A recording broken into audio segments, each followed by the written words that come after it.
بسم اللہ الرحمن الرحیم نحمدہ ونصلی علی رسولہ الکریم۔ محترم دوستوں اور بھائیوں، اگر آپ سارے خاموشی کے ساتھ آواز کی طرف متوجہ ہوں، انشاءاللہ بات کرنے والے کو بھی فائدہ ہوگا، سننے والوں کو بھی فائدہ ہوگا۔ جس بھائی کے قریب کوئی بھائی بات کر رہے ہیں ان کو متوجہ کر لیا جائے۔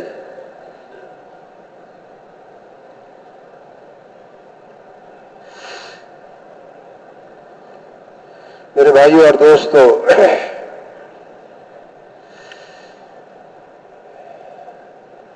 یہ دنیا انسان کے لیے اللہ پاک نے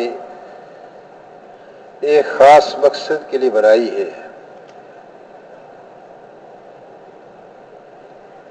دنیا میں ہم اور آپ کیوں آئے ہیں؟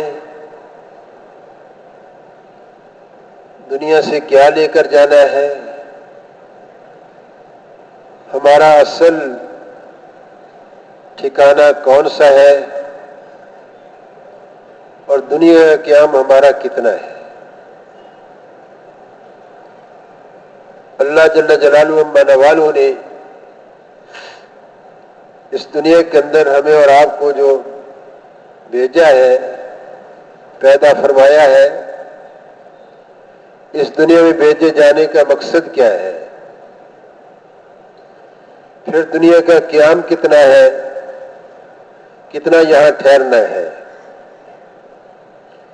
اور پھر اس دنیا کے بعد ہمارا اصل ٹھکانہ کیا ہے؟ کہاں کا ہمارا سفر ہے؟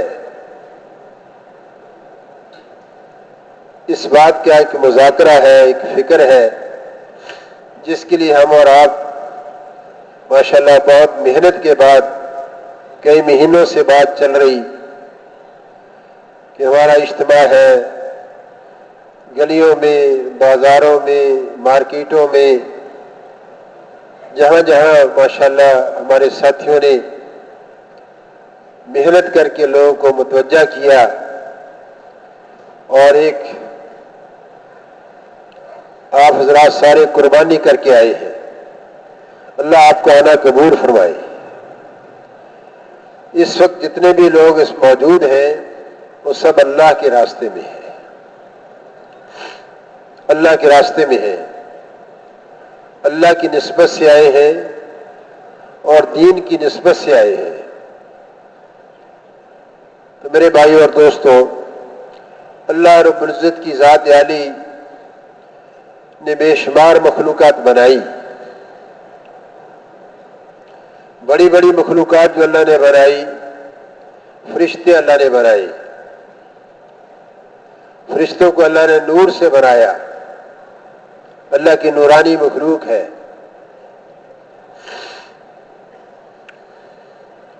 فرشتوں کے اندر اللہ پاک نے معصیت کا مادہ نہیں رکھا،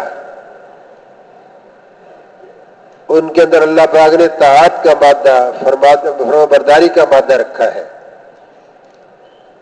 اللہ نے جو امر ان کے لیے کر دیا ہے، جو حکم اللہ نے ان کے لیے فرما دیا ہے، اللہ کے حکم کو پورا کرنے میں لگے ہوئے ہیں۔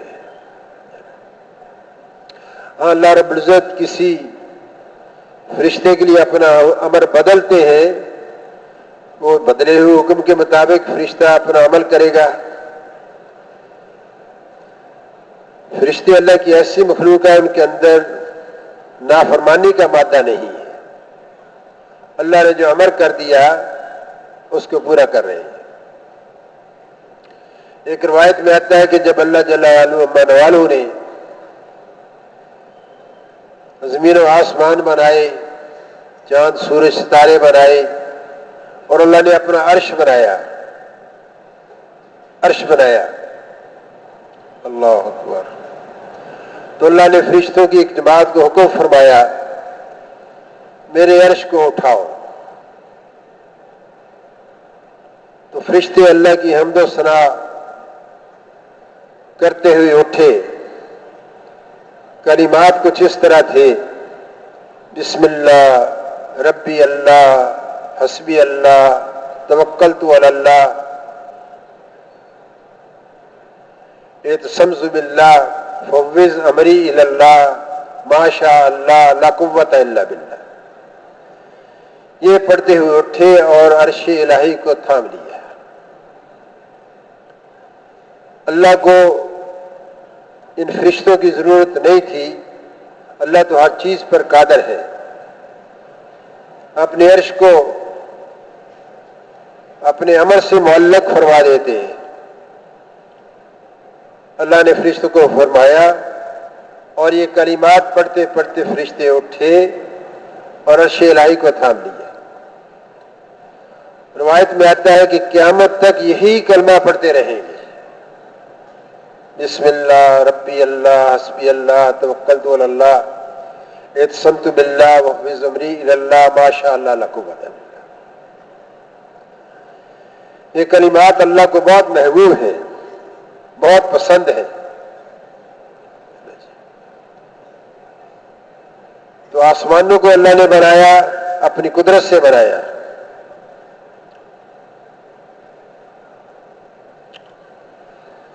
پہلا آسمان دودھیا رنگ کا ہے، بہت موٹائی ہے اس کی. جتنا زمین سے آسمان تک کا فاصلہ ہے اتنی پہلے آسمان کی موٹائی ہے. علماء سے سنا ہے کہ 500 سال کی مسافت کا فاصلہ ہے زمین سے لے کر آسمان تک. اتنی ہی موٹائی پہلے آسمان کی ہے. اور دوسرا آسمان اللہ پاک نے لوہے کا بنایا.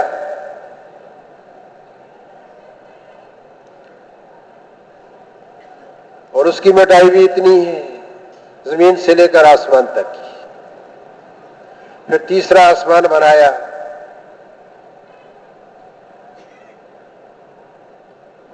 اور پھر چوتھا آسمان بنایا.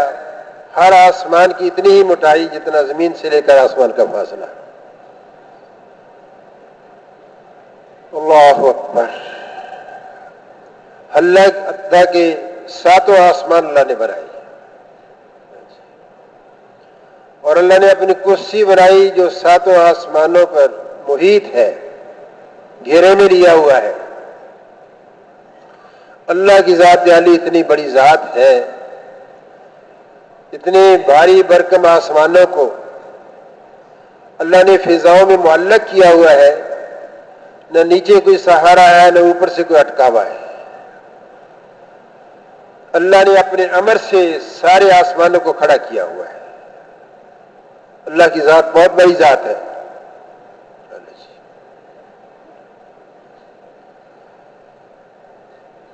فرشتوں کے علاوہ اللہ پاک نے اور مخلوقات بنائی. پانی سے پیدا ہونے والی بھی مخلوق بنائی، ہوا سے پیدا ہونے والی بھی اللہ نے مخلوق بنائی. ان دونوں مخلوقات کا دنیا کے اندر وجود نہیں. پھر اللہ پاک نے آگ سے مخلوق بنائی جن کو جنات کہتے ہیں، جنات کو بناتے ہیں. یہ اللہ نے مخلوق بنائی. اور ساری روئے زمین پر، ساری کائنات میں جنات ہی جنات تھے. پھر اللہ پاک نے چوتھی مخلوق بنائی. اگلی مخلوق انسان کو اللہ نے بنایا. انسان کو اللہ نے مٹی سے بنایا. ہمارے بزرگ تھے ملتان کے بہت بڑے اپنے زمانے کے، وہ فرماتے تھے کہ جب اللہ پاک نے انسان کو بنانا چاہا تو قرآن پاک کے اندر بھی آتا ہے، میں ایک مخلوق بنانا چاہتا ہوں. اللہ نے فرمایا، فرشتوں نے کہا کہ ہم آپ کی بندگی اور عبادت کے لیے کافی ہیں. انسان جو مٹی سے بنے گا، جیسے جنات نے آپ کی نافرمانی کی اور مخلوقات نے آپ کی نافرمانی کی، ایسے انسان بھی سرکشی کرے گا، ہم کافی ہیں آپ کے لیے اور عبادت کے لیے۔ حق تعالیٰ شانہ نے ارشاد فرمایا کہ تم نہیں جانتے، میں جانتا ہوں۔ یہ اللہ پاک ہی جانتے ہیں۔ تو اللہ نے ایک فرشتے کو حکم فرمایا کہ جاؤ مٹی اٹھا کر لاؤ۔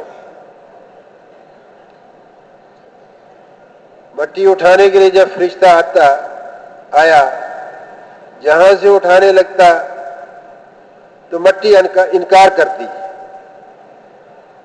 کہ ہم اللہ کی نافرمانی کا جز نہیں بننا چاہتے۔ رشتہ واپس چلا گیا، دوسرا آیا، اس کے ساتھ بھی یہ ہوا، اور آیا اسی کے ساتھ۔ آخری جو فرشتہ آیا اس نے میں تو اللہ کے حکم کی پرواہ کروں گا، مخلوق کی پرواہ نہیں کروں گا۔ مٹی اٹھائی اور لے گیا۔ اسی فرشتے کو اللہ نے اسرائیل علیہ السلام بنایا۔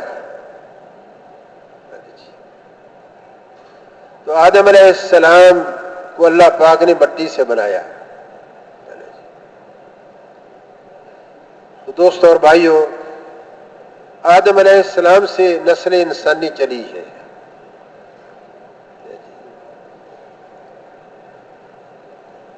تو انسان کا وجود دنیا میں تو بعد میں آیا،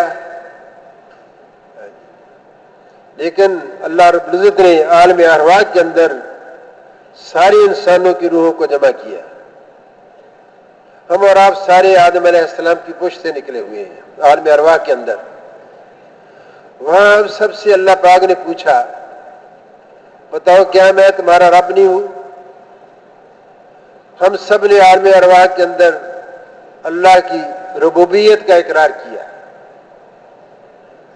اور عرض کیا کہ قالوا بلا، بے شک اے اللہ تو ہی ہمارا رب ہے۔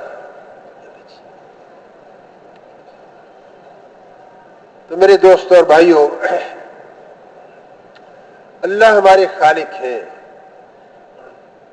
ہمارے پیدا کرنے والے ہیں، ساری مخلوقات کے پیدا کرنے والے اللہ ہیں، انسانوں کو، جنات کو، فرشتوں کو، جانداروں کو، بے جان مخلوقات کو، پہاڑوں کو، پتھروں کو، ہواؤں کو، پانی کو، ہر مخلوق کے پیدا کرنے والے اللہ ہے۔ اللہ کے علاوہ کوئی ان کا پیدا کرنے والا نہیں۔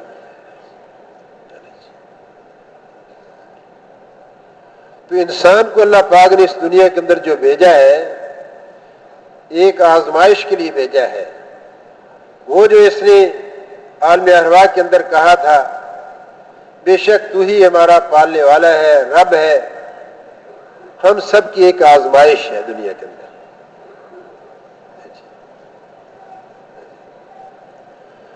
تو اللہ نے ہمیں پیدا کیا ہے، اللہ نے اس دنیا کی زندگی کیسے گزارنی ہے، اس کی اللہ پاک نے انسان اپنی زندگی کیسے گزارے، اس لیے اللہ پاک نے اپنا نظام اتارا۔ حضرات انبیاء علیہ السلام کے ذریعے سے، آدم علیہ السلام پہلے انسان ہیں، ان کو اللہ نے نبی بھی بنایا۔ آدم علیہ السلام کے پاس جبرائیل علیہ السلام اللہ کی طرف سے دین لے کر آئے، دنیا میں زندگی کیسے گزاریں گے تو کامیاب ہوں گے، اگر وہ زندگی سے ہٹیں گے تو کیا نقصان ہوگا۔ تو آدم علیہ السلام کو اللہ پاک نے زندگی گزارنے کا طریقہ عطا فرمایا، جس کو دین کہتے ہیں۔ تو دوستو اور بھائیوں، آدم علیہ السلام سے نسل انسانی چلی۔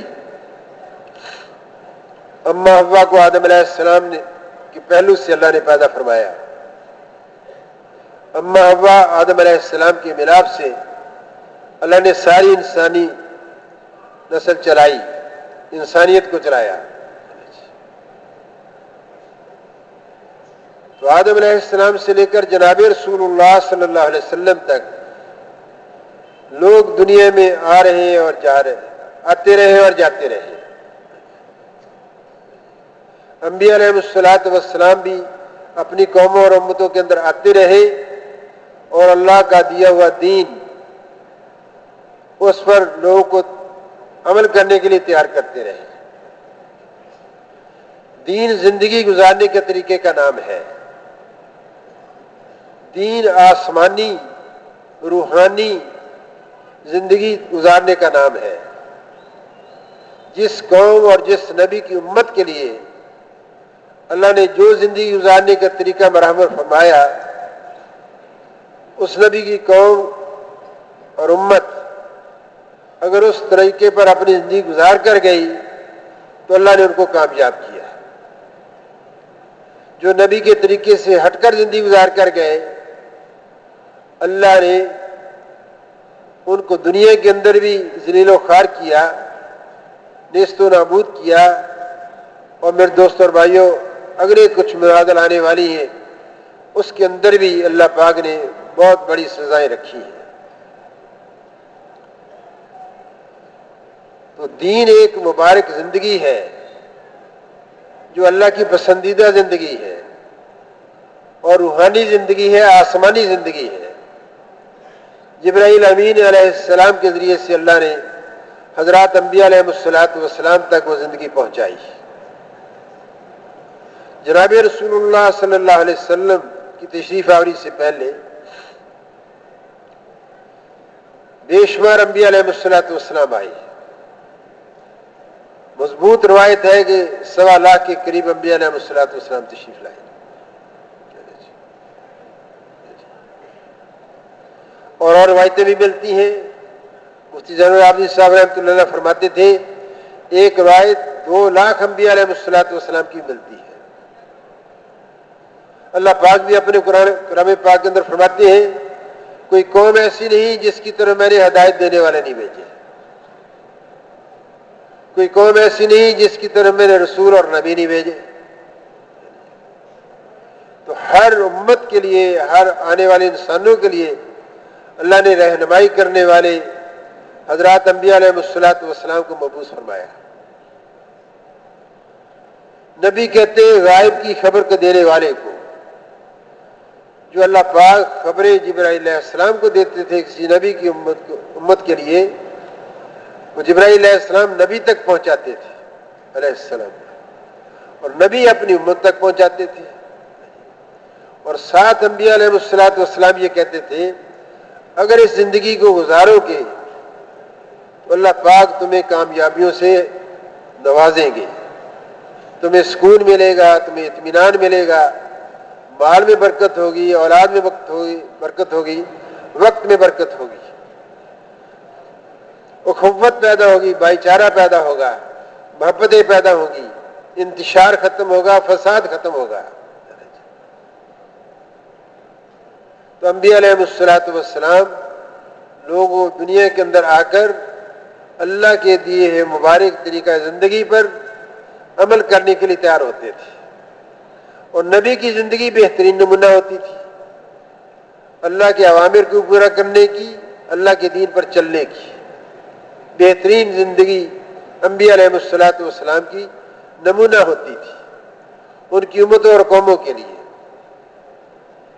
تو دوستوں اور بھائیوں، ہم اس دنیا کے اندر آئے ہیں، جو پہلے دنیا کے اندر لوگ آئے آج وہ چلے گئے، اور ہمارا دنیا کا قیام ہی اصل نہیں ہے، یہ ہمارا ایک زندگی کا سفر ہے۔ جیسے اللہ کی ذات حی و قیوم ہے، ایسے انسان کو بھی اللہ پاک نے باقی رکھنے کے لیے پیدا کیا ہے۔ ایک روایت میں آتا ہے اللہ رب العزت نے زمین و آسمان اور کائناتی نقشے کو بنانے سے پہلے اس کو ختم کرنے کا ارادہ فرمایا۔ ایک دن آئے گا کہ اس کائناتی نقشے کو ختم کر دیا جائے گا، سورج چاند ستاروں آسمان اور زمینوں کے نظام کو اللہ پاک ختم فرمائیں گے،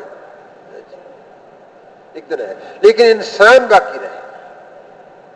انسان عالم ارواح سے چلا ہے، وہاں سے چل کر یہ باپ کی پشت کے اندر آیا ہے، وہاں سے اس کو عالم صلب کہتے ہیں، عالم ارواح سے نکلا عالم صلب میں آیا، اور عالم صلب سے نکل کر عالم بطن ماں کے پیٹ کے اندر آیا، وہاں سے نکل کر پھر انسان اس عالم دنیا کے اندر آیا ہے جس میں آج اور ہم اور آپ چل رہے ہیں۔ ہمارا بھی ٹھکانہ مستقل یہاں نہیں ہے، جیسے پہلے آ کر چلے گئے ایسے ہم بھی ہمیشہ نہیں رہیں گے، چلے جائیں گے۔ انبیاء اور رسول بھی چلے گئے، بڑی بڑی طاقتور قومیں بھی دنیا میں آ کر چلی گئی، بڑی اکثریت والی قومیں بھی آ کر چلی گئی، صنعت و حرفت والے بھی آ کر چلے گئے، تجارتیں چمکانے چلانے پنپانے والے بھی دنیا کے اندر آ کر چلے گئے، اور بڑی بڑی زراعت اور باغبانی کرنے والے بھی آ کر دنیا سے چلے گئے۔ جیسے وہ چلے گئے ایسے دوست اور بھائیوں ہماری بھی ایک سفر کی منزل ہے دنیا، ان کی بھی یہ سفر کی منزل ختم ہو چکی، دنیا کی منزل ختم ہو چکی۔ عالم ارواح سے چلے عالم صلب، عالم بطن اور عالم دنیا، ان کے لیے ختم ہو گئی جو دنیا سے چلے گئے۔ ایسے ہم اور آپ بھی میرے دوست اور بھائیوں مستقل نہیں ہیں، ہم بھی یہاں سے جائیں گے۔ کب جائیں گے یہ اللہ کے علم میں، لیکن جائیں گے ضرور۔ اور یہ بھی دوستو ایک حقیقت ہے، اللہ اکبر، جو یہاں سے منتقل ہوا دوسرے عالم کے اندر، وہ لوٹ کر اس عالم کے اندر دوبارہ نہیں آیا، عالم دنیا میں نہیں آیا۔ تو اگلی ہماری جو سفر کی منزل ہے وہ عالم برزخ ہے، قبر کی منزل ہے۔ اس کا زمانہ کتنا لمبا ہے اس کا بھی ہم اندازہ نہیں کر سکتے۔ جو قیامت کے قریب جب ساری کائنات کے نظام کو اللہ توڑیں گے، اس کے قریب جو دنیا کے اندر آئیں گے ان کا قبر کا زمانہ بہت چھوٹا ہوگا، بہت مختصر ہوگا۔ جو آدم علیہ السلام کے زمانے میں آئے اور دنیا سے چلے گئے ان کا سب سے زیادہ لمبا زمانہ ہوگا قبر کا۔ تو میرے دوست اور بھائیوں، قیامت ایک اللہ کا نظام ہے۔ جب اللہ پاک اس کائنات کے نظام کو توڑیں گے، قیامت آئے گی، سارا نظام ٹوٹے گا، اس دن سارے نظام کو توڑیں گے اور پھر اللہ رب العزت دنیا کی زندگی کا انسانوں سے حساب لیں گے۔ قیامت کب آئے گی یہ اللہ کے علم میں ہے۔ سورہ لقمان کی آخری آیتوں میں اللہ فرماتے ہیں کہ چند چیزوں کی خبر میں نے کسی کو نہیں دی، وہ ہے ان میں سے ایک ہی ہے کہ قیامت کب آئے گی یہ کسی کے علم میں نہیں ہے، لیکن آئے گی ضرور، آئے گی ضرور۔ تو بھائی قبر کا زمانہ کتنا لمبا ہوگا، یہ ہماری منزل ہے اس دنیا کے سے جانے کے بعد کی، اس عالم سے عالم برزخ میں منتقل ہونے کے بعد کی۔ اور پھر میرے دوستو حساب کتاب کا دن ہوگا، اللہ اکبر، 50,000 سال کا ایک دن ہوگا۔ اللہ رب العزت حساب لیں گے، اس دنیا کی زندگی کا اللہ حساب لیں گے۔ کس بات کا حساب لیں گے؟ جس دور کے اندر جس نبی کو اللہ نے جو دین زندگی گزارنے کا طریقہ مرحمت فرمایا، اس نبی کی امت، اس نبی کی قوم کے لوگ اس دین پر زندگی گزار کر آئے دنیا سے یا نہیں،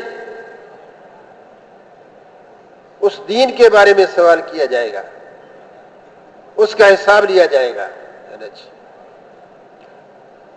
اور حساب کتاب کا جب وقت ختم ہوگا تو پھر دوستوں اور بھائیوں پل صراط پر سے گزرنا ہوگا۔ یہ انسان کی زندگی کے سفر کی اگلی منزل ہے، کوئی 1500 سال کی مسافت ہے۔ علماء سے ہم اور آپ سنتے رہتے ہیں کہ بہت باریک ہے اور بہت تیز ہے اور جہنم کے اوپر بچھا ہوا پل ہے، جہنم کے اوپر بچھا ہوا پل ہے۔ 1500 سال کی اس کی مسافت ہے۔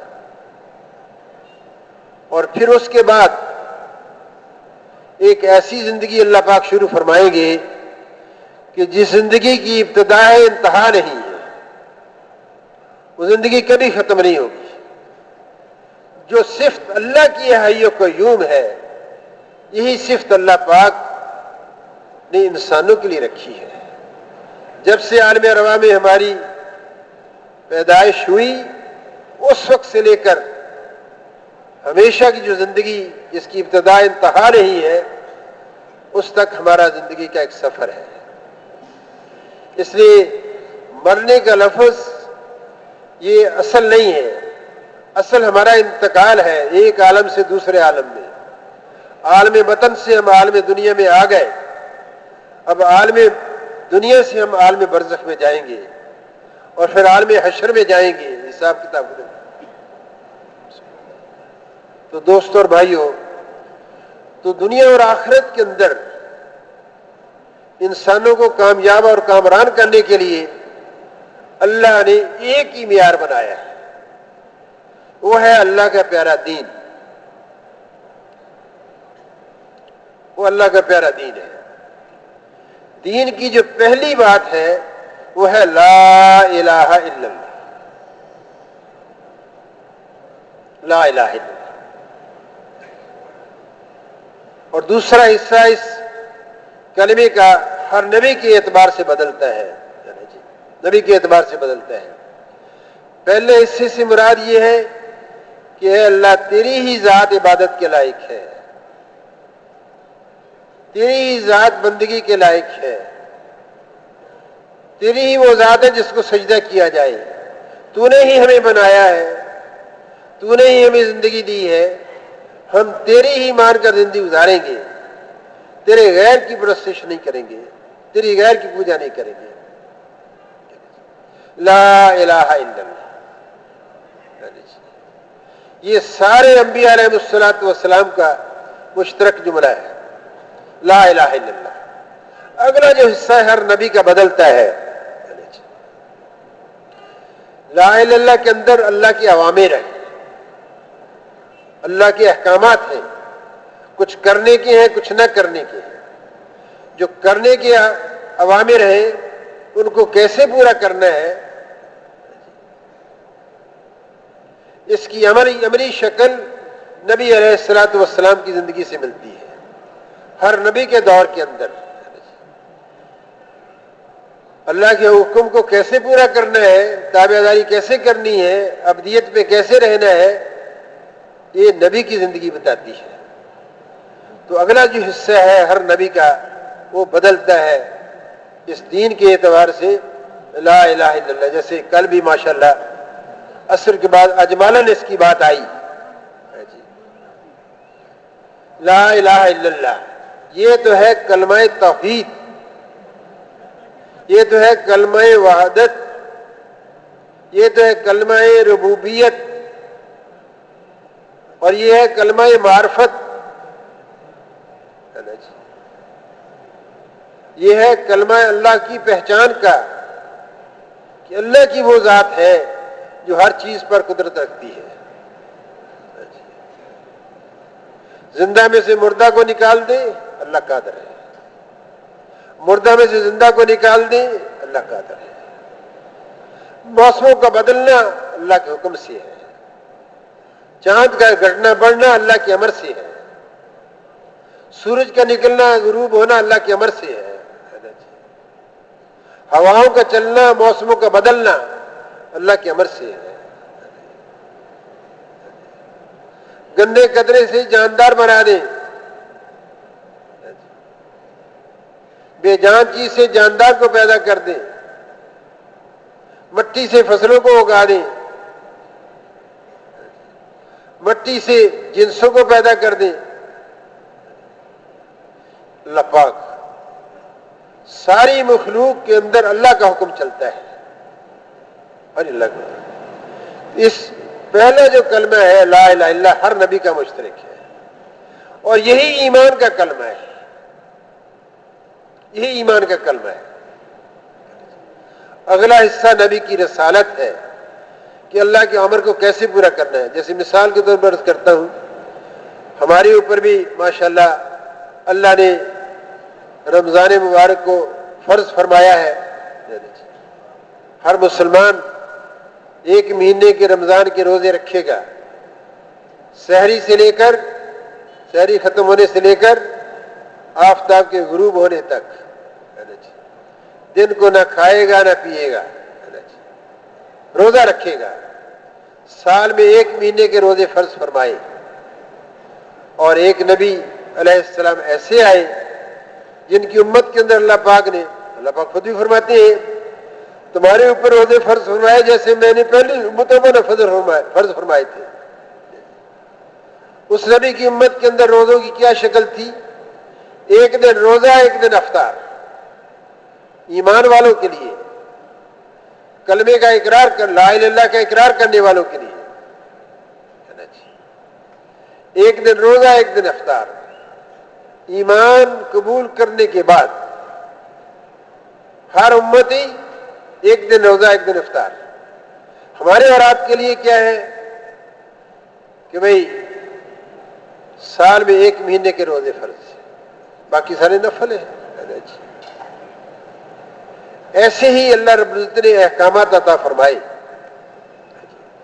تو دوستو دنیا کے اندر جو بھی انسان آیا, جس نبی کی امت کے اندر بھی آیا, جس نے لا الہ الا اللہ کا اقرار کیا اور نبی کی رسالت کا اقرار کیا, ایک نہ ایک دن جنت میں ضرور جائے گا. لا الہ الا اللہ اس لیے فرمایا جاتا ہے کہ لا الہ الا اللہ یہ جنت کی کنجی ہے, اس کے بغیر انسان جنت میں نہیں جائے گا. تو لا الہ الا اللہ اس کے بغیر دخول جنت نہیں ہے. جنت وہ جگہ ہے جہاں اللہ نے اپنے فرمانبردار بندوں کے لیے ایسی نعمتیں پیدا کر رکھی ہیں جن کو آج دنیا کے اندر اس کا تصور نہیں کیا جا سکتا. مثال کے طور پر اللہ اپنی ساری صفات سے متصف کریں گے جنتی کو. جیسے اللہ جو چاہتے ہیں وجود میں آ جاتا ہے. اللہ جس چیز کا ارادہ کرتے ہیں کن اور یکون ہو جاتا ہے. ایسے انسان جب جنت کے اندر جائے گا تو اللہ پاک اس کو اپنی وہ صفت عطا فرمائیں گے جو اس کے جی میں آئے گا, اللہ اس کو پورا کرے گا. ایک پرندہ اڑا جا رہا ہے, جنتی کی خواہش ہوگی, جی چاہے گا کہ میں اس کا بنا ہوا گوشت کھاؤں, اور پرندہ گوشت میں کنورٹ ہوگا, اس کا گوشت بنا ہوا اس کے سامنے پیش ہو جائے گا. جیسے اللہ کا ارادے کا نام وجود, ایسے جنت کے اندر جو جنتی ہوں گے اللہ اپنی صفت سے متصف کریں گے. اللہ اکبر. انسان چاہے گا فلاں پھل کو میں کھاؤں, ادھر ارادہ کیا فوراً پھل اس کے منہ قریب آ جائے گا. تو دوست اور بھائیوں, لا الہ الا اللہ کا اقرار کرنے والا ہی جنت میں جائے گا. اس کے علاوہ جس نے دنیا کے اندر کسی نبی کی امت کے اندر آ کر لا الہ الا اللہ کا اقرار نہیں کیا وہ جنت میں نہیں جا سکتا. اس لیے قیامت کے دن حساب کتاب جو ہوگا وہ ایمان والوں کا ہوگا, ایمان والوں کا ہوگا. جنہوں نے دنیا کے اندر کسی نبی کی امت کے اندر آ کر لا الہ الا اللہ کا اقرار نہیں کیا ہوگا ان کا کوئی حساب نہیں ہوگا. ان کو سیدھے اللہ رب العزت, اللہ اکبر, ان کو دھکیل کر میرے دوست اور بھائیوں فرشتے ان کو جہنم میں ڈال دیں گے جو اللہ نے اپنے نافرمانوں کے لیے سزا کی جگہ بنائی. جہنم اللہ کا عذاب خانہ ہے جہاں اپنے اللہ پاک نافرمان بندوں کو, اللہ ہم سب کی حفاظت فرمائے, اپنے نافرمان بندوں کو سزا دیں گے. اور جنت اللہ کا نعمت خانہ ہے جو اللہ پاک اپنے فرما برداروں کو, دین پر زندگی گزار کر جانے والوں کو اللہ اپنی نعمتیں عطا فرمائے گی. تو میرے دوست اور بھائیوں, ہم اور آپ ایک سفر میں چل رہے ہیں. پہلی 3 منزلیں ہماری گزر گئی, عالم ارواح, عالم صلب, عالم بطن. اس وقت ہم اور آپ عالم دنیا میں چل رہے ہیں. اگر عالم ہمارے سامنے عالم برزخ ہے، قبر کا عالم ہے، جیسے ابھی ہم نے ایک بھائی کا جنازہ پڑھا ہے نا جی، وہ دنیا سے منقطع ہو گیا، دنیا سے بالکل نظام اس کا غائب ہو گیا. اب ایک نیا نظام ہے. تو میرے دوستو، دنیا کی زندگی اللہ نے مختصر بنائی ہے.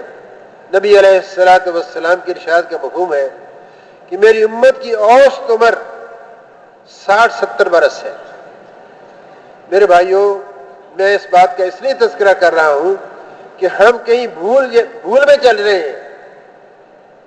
ہم نے موت سے پہلے، قبر میں جانے سے پہلے کی زندگی کو اصل سمجھا ہوا ہے، حالانکہ ہمارے سامنے اگلی منازل آنے والی ہیں، اور ہمارا مشاہدہ بڑا پکا ہے کہ جو آ رہا ہے دنیا سے جا رہا ہے، اور جو جا رہا ہے واپس نہیں آتا. ایسے جیسے پہلے چلے گئے ہم بھی جائیں گے، واپس نہیں آئیں گے. تو میں نے یہ شروع میں عرض کیا تھا، ہم دنیا میں کیوں آئے ہیں، دنیا سے کیا لے کر جانا ہے. تو میرے دوستوں اور بھائیوں، اگر تو ہم اور آپ دین پر عمل کر کے جائیں گے، پھر تو دوستوں اور بھائیوں، مرنے کی اگلی منزلیں ہماری اللہ پاک کامیابی والی کریں گے. اللہ اپنے کرم سے، اپنے فضل سے ہمارے ساتھ عافیت والا معاملہ کریں. اگر دین پر نہیں چل کر جائیں گے تو میرے دوست اور بھائیوں، پھر تو دنیا بھی مصیبت، مرنے کے بعد بھی مصیبت.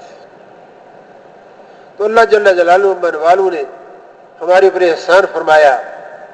ہمیں اللہ پاک نے اپنی زندگی کا طریقہ اسلام کی شکل میں، دین کی شکل میں عطا فرمایا. پہلے انبیاء علیہ الصلوۃ والسلام کی قوموں کے ساتھ کیا ہوا؟ جو دین پر چلے کامیاب ہوئے، جو دین پر نہیں چلے ناکام ہوئے. جو دین پر چلے وہ کامیاب ہوئے، وہ بچ گئے، اور جو دین پر نہیں چلے ہلاک ہوئے، برباد ہوئے.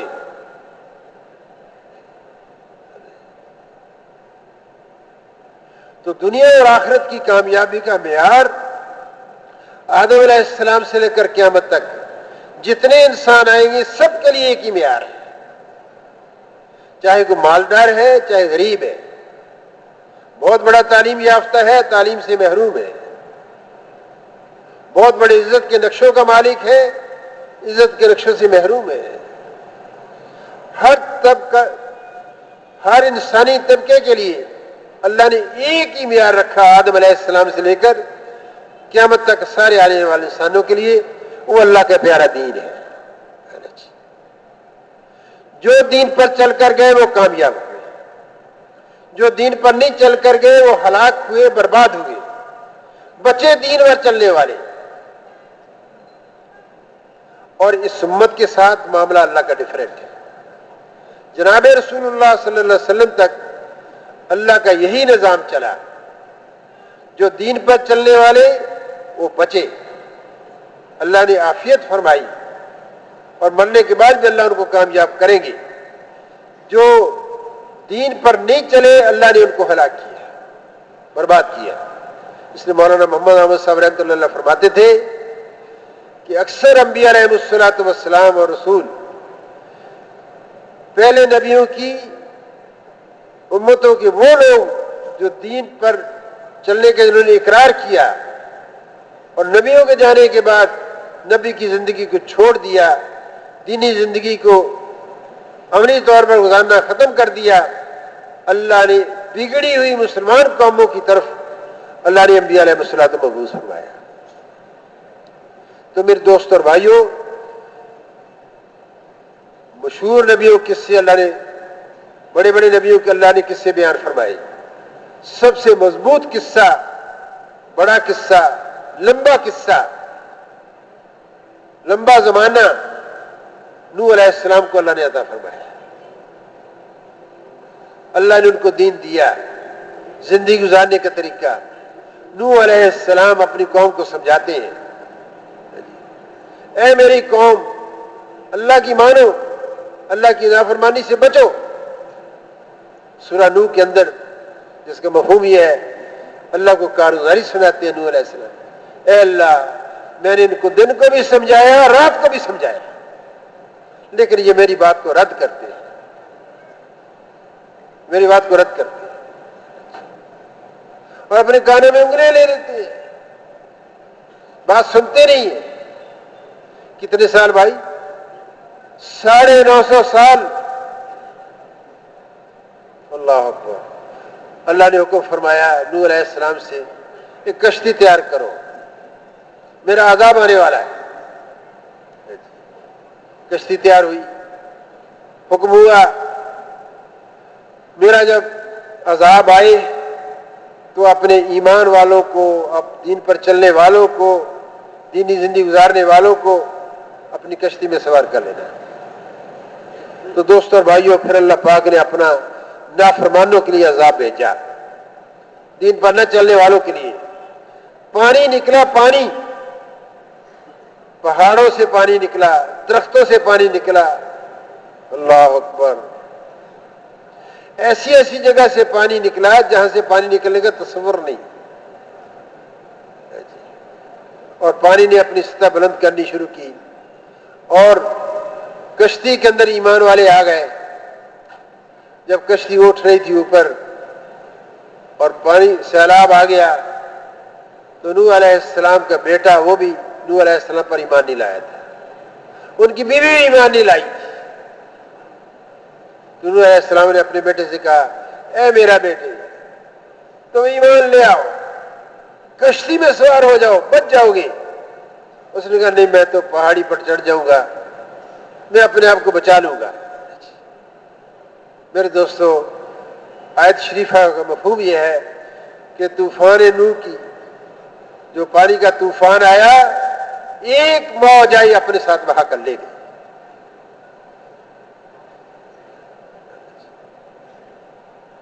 عرض کرتے ہیں اللہ تیرا تو وعدہ ہے نبی کی اولاد کو ضائع نہیں کرے گا۔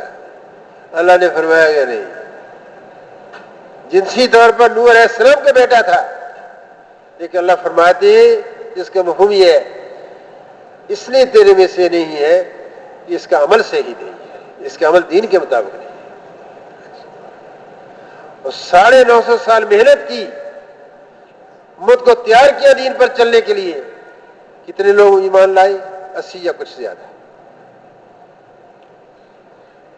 دوستوں اور بھائیوں، ہر نبی کی قوم کے ساتھ اللہ نے یہ معاملہ کیا، جو دین پر چلنے والے ہوتے تھے وہ بچتے تھے، کسی کو ہوا کے ذریعے سے اللہ نے ہلاک کر دیا۔ قوم عاد جو بہت طاقتور تھی، ان کے اندر ہود علیہ السلام تشریف لائے، انہوں نے سمجھایا، کئی سال سمجھاتے رہے، لیکن دوستوں پھر اللہ پاک نے ان کے خلاف کوئی فوج کشی نہیں کی، اسلحہ استعمال نہیں کیا۔ اللہ نے اپنی مخلوق ہوا کو حکم فرمایا، ہوا نکلی ہے، 7 راتیں اور 8 دن چلی، تیز چلی۔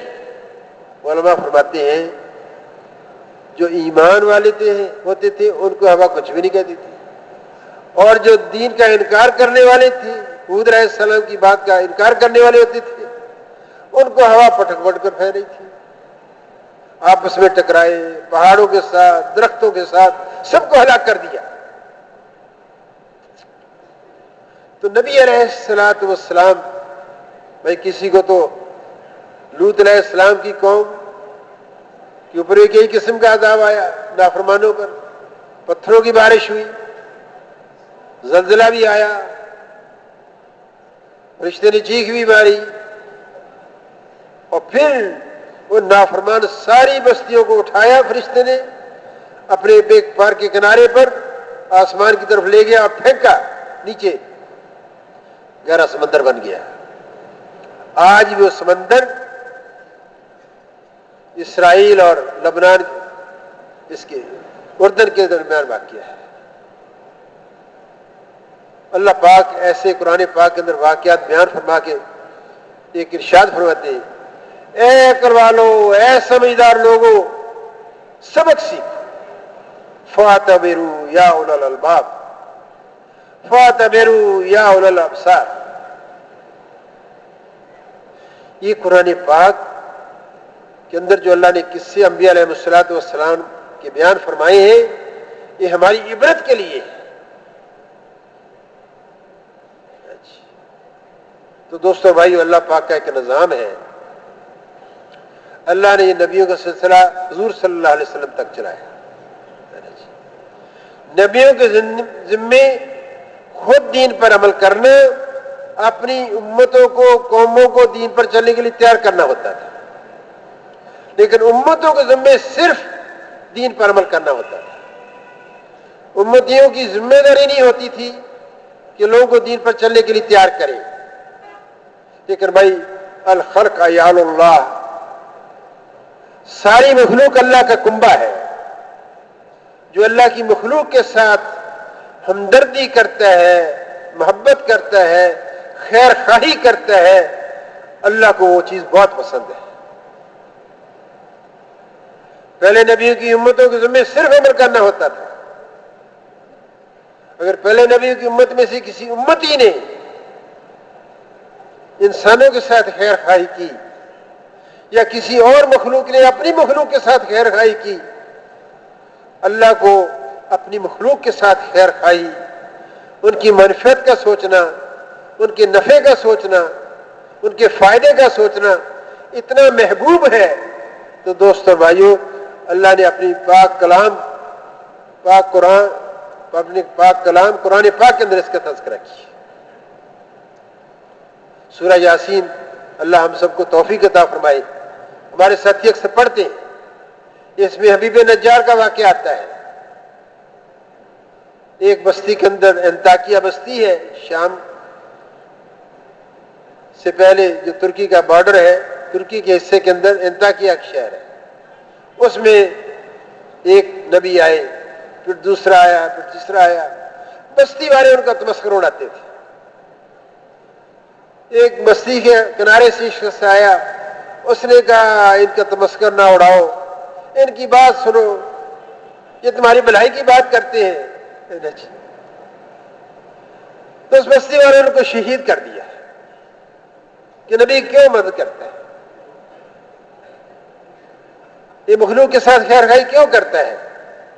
تو دوستو بھائیو، اللہ نے اس کے اس فعل کو اللہ نے اپنے قرآن کا حصہ بنا دیا۔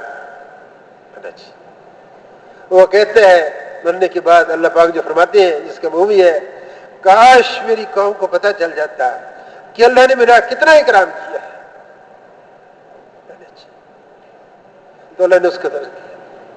سورہ مومن کے اندر بھی ایک ایمان والے نے یا نبی کی مدد کی، اس کے ساتھ بھی ایسا ہی سلوک کیا ان کی قوم نے، اللہ نے اس کا تذکرہ بھی کیا۔ پھر اللہ کی چھوٹی سی مخلوق چونٹی عرض کرتی ہے اپنی چونٹی بہنوں سے، اے میری چونٹی بہنوں، سلیمان علیہ السلام کا لشکر آ رہا ہے، اپنے ملے میں گھس جاؤ، ایسا نہ ہو کہ وہ اب ان کے پاؤں کے، ان لشکر کے پاؤں کے نیچے آ کر تم روندی جاؤ، اس لیے کہ وہ جانتے نہیں کہ آپ یہاں پڑی ہیں۔ اللہ نے اس کا بھی تذکرہ کیا۔ سلیمان علیہ السلام کے زمانے میں ہدہد اس کے ذمہ ہوتا تھا، جہاں قافلہ جاتا تھا ایک پرواز لگاتا تھا، تو جہاں پانی دستیاب ہوتا تھا کم گہرا، وہاں جا کر چونچ رکھ دیتا تھا، اس کے ذمہ یہ کام تھا۔ لشکر صلی اللہ علیہ وسلم کا جا رہا تھا، سلیمان علیہ السلام نے پوچھا ہدہد کہاں ہے؟ تھا نہیں۔ میں تو اس کو عذاب دوں گا، اس کو ذبح کروں گا۔ جب ہدہد آیا تو ہدہد نے کہا سلیمان علیہ السلام سے، اللہ نے ان کو ایک قدرت عطا فرمائی تھی، پرندوں کی بولی بھی جانتے تھے، ہوائیں بھی ان کی دسترس میں تھی، جنات بھی جانتے تھے۔ تو اس نے کہا اے سلیمان علیہ السلام، میں ایک ایسی جگہ سے آیا ہوں کہ جہاں لوگ اللہ اکبر اللہ کی بندگی کے علاوہ کسی اور کی پرستش کرتے ہیں۔ تو سلیمان علیہ السلام سے اس نے آ کر عرض کیا، اللہ نے اس کا بھی تذکرہ کیا۔ فکر مند تھا ہدہد، یہ کیوں اللہ کی نافرمانی کرتے، کسی اور کی پابندی کیوں کرتے، عبادت کیوں کرتے ہیں؟ تو دوستو بھائیو، نبیوں کے ذمہ ہوتا تھا کہ لوگ دین پر چلنا اور لوگوں کو دین پر چلنے کے لیے تیار کرنا۔ جس زندگی کے اندر اللہ نے کامیابی رکھی ہے، اس زندگی گزارنے کے لیے نبیوں کی ذمہ داری ہوتی تھی اپنی قوم اور امتوں کو تیار کرنا۔ لیکن امتیوں کے ذمہ صرف عبادت کرنا ہوتا تھا، لیکن حضور صلی اللہ علیہ وسلم پر اللہ پاک نے فیصلہ فرمایا کہ اب قیامت تک کوئی نیا نبی نہیں آئے گا، قیامت تک کوئی نیا نبی نہیں آئے گا، اور جو دین اسلام محمد صلی اللہ علیہ وسلم کو اللہ نے عطا فرمایا، اللہ نے فرمایا کہ یہ دین میں نے مکمل کر دیا، نیا کوئی نبی نہیں آئے گا، نیا دین بھی کوئی نہیں آئے گا، یہ اللہ نے فیصلہ فرمایا۔ تو گویا دوستو، ہم اور آپ جتنے آج مسلمان ہیں، اللہ اکبر، یہ دین قیامت تک آنے والے انسانوں کے لیے، ساری دنیا کے اندر پھیلے ہوئے انسانوں کے لیے، یہ دین ہمارے پاس امانت ہے اور نعمت بھی ہے، غیر مسلموں کی امانت بھی ہے ہمارے پاس۔ تو دوستو اور بھائیوں، اللہ نے ایک تو یہ فیصلہ فرمایا، نیا نبی کوئی نہیں آئے گا اور نیا دین بھی کوئی نہیں، دین اسلام مکمل ہو گیا ہے، اور نبی علیہ الصلوۃ والسلام بھی آخری نبی ہے۔ تو دوستو، پہلے انبیاء علیہ الصلوۃ والسلام کی قوم میں جب نبی دنیا سے چلا جاتا تھا، ان کے ایمان اور عمل کے اندر ضعف آتا تھا، اللہ کا تعلق بھی کمزور پڑ جاتا تھا، اللہ کی اطاعت بھی پوری طرح سے نہیں ہوتی تھی، اور نبی کے طریقہ زندگی سے بھی ہٹ جاتے تھے، اللہ اور نبی بھیج دیتے تھے۔ وہ نبی محنت کرتے تھے تو پھر ان کے جانے کے بعد جو دین ہوتا تھا اس کے اندر بھی ضعف آتا تھا۔ تو اللہ پاک فرماتے ہیں، قرآن پاک کے اندر ایک آیت آتی ہے جس کا ترجمہ یہ ہے، مفہوم یہ ہے کہ اللہ نے تواتر کے ساتھ انبیاء علیہ الصلوۃ والسلام بھیجے، تواتر کے ساتھ مسلسل، کوئی قوم نہیں چھوڑی، کوئی علاقہ نہیں چھوڑا، ہر ایک کے لیے اللہ نے ہدایت دینے والے، رہنمائی کرنے والے انبیاء اور رسول اللہ پاک نے مبعوث فرمائے۔ تو دوستو اور بھائیوں، نبیوں والا جو کام تھا وہ اللہ نے اس امت کے منتقل کیا ہے۔ نبیوں والا کام، بلکہ رائے میں بیان ہو رہا تھا ممبر سے، ہمارے مبین بھائی بات کر رہے تھے، اس نے یہ نبیوں والا کام ہے۔ محترم حاجی صاحب رحمۃ اللہ علیہ، اللہ ان کے درجات بلند فرمائے، اس مبین کو بلایا، اس کو شاباش دی، بہت اس کو سراہا، بہت اچھی بات فرمائی، فرمایا یہ تم نے کہا ہے کہ نبیوں والا کام ہے، یہ آپ نے امت کی شان کو گھٹایا ہے، یہ سردار الانبیاء والا کام ہے۔ پہلے انبیاء علیہ الصلوۃ والسلام آئے مختلف طبقات انسانیہ کے لیے، کوئی تجارت کے لیے آئے، تجارت والوں میں آئے، کوئی اکثریت والوں میں آئے، اور کوئی صنعت و حرفت والوں میں آئے، کوئی زراعت والوں میں آئے، کوئی خاص قبیلے اور زمانے کے لیے آئے، لیکن حضور اکرم صلی اللہ علیہ وسلم سارے طبقات انسانیہ کے لیے آئے، اور قیامت آنے والی ساری جمعیت کے لیے آئے۔ یہ کام تو حضور صلی اللہ علیہ وسلم والا کام ہے۔ تو اللہ پاک نے حضور صلی اللہ علیہ وسلم کو خاتم النبیین بنا کر اس امت کے ہر اس مرد کو اور عورت کو اس محنت کے کرنے کا مکلف بنایا ہے جو محنت حضور اکرم صلی اللہ علیہ وسلم کر کے گئے۔ تو یہ اللہ کا ایک فیصلہ ہوا، نیا دین کوئی نہیں، نیا نبی کوئی نہیں، اور یہ امت دین پر عمل بھی کرے گی، امت مسلمہ، اور اوروں کو دین پر چلنے کے لیے تیار بھی کرے گی، جیسے حضور صلی اللہ علیہ وسلم اور پہلے انبیاء علیہ الصلوۃ والسلام لوگوں کو دین پر چلنے کے لیے تیار کرتے تھے۔ اور یہ فرمایا یہ اس امت کا اصل کام ہے، یہ ذمہ داری اللہ نے لگائی ہے۔ ایک جگہ اللہ فرماتے ہیں کہ یہ ہر فرد کا کام ہے۔ آپ صلی اللہ علیہ وسلم سے اللہ نے فرمایا کہ لوگوں سے کہہ دیجئے کہ میرا راستہ یہ ہے، میرا وظیفہ حیات یہ ہے، میری زندگی کا مقصد یہ ہے، میرا پروفیشن یہ ہے کہ میں لوگوں کو اللہ کی طرف بلاتا ہوں۔ اللہ کی طرف بلانے سے کیا مراد ہے؟ اللہ کی مان کر زندگی گزارنے کے لیے تیار کرتا ہوں، اللہ کے دین پر چلنے کے لیے تیار کرتا ہوں۔ اور جو میری اتباع کرنے والے ہیں، آپ کی اتباع کرنے والے ہیں، ان سب کا بھی یہی کام ہے۔ علماء فرماتے ہیں آپ کی اتباع کے اندر ہر وہ ایمان والا ہے جس نے لا الہ الا اللہ محمد رسول اللہ کا اقرار کیا۔ ہر فرد مسلم اس مبارک محنت کرنے کا مکلف ہے،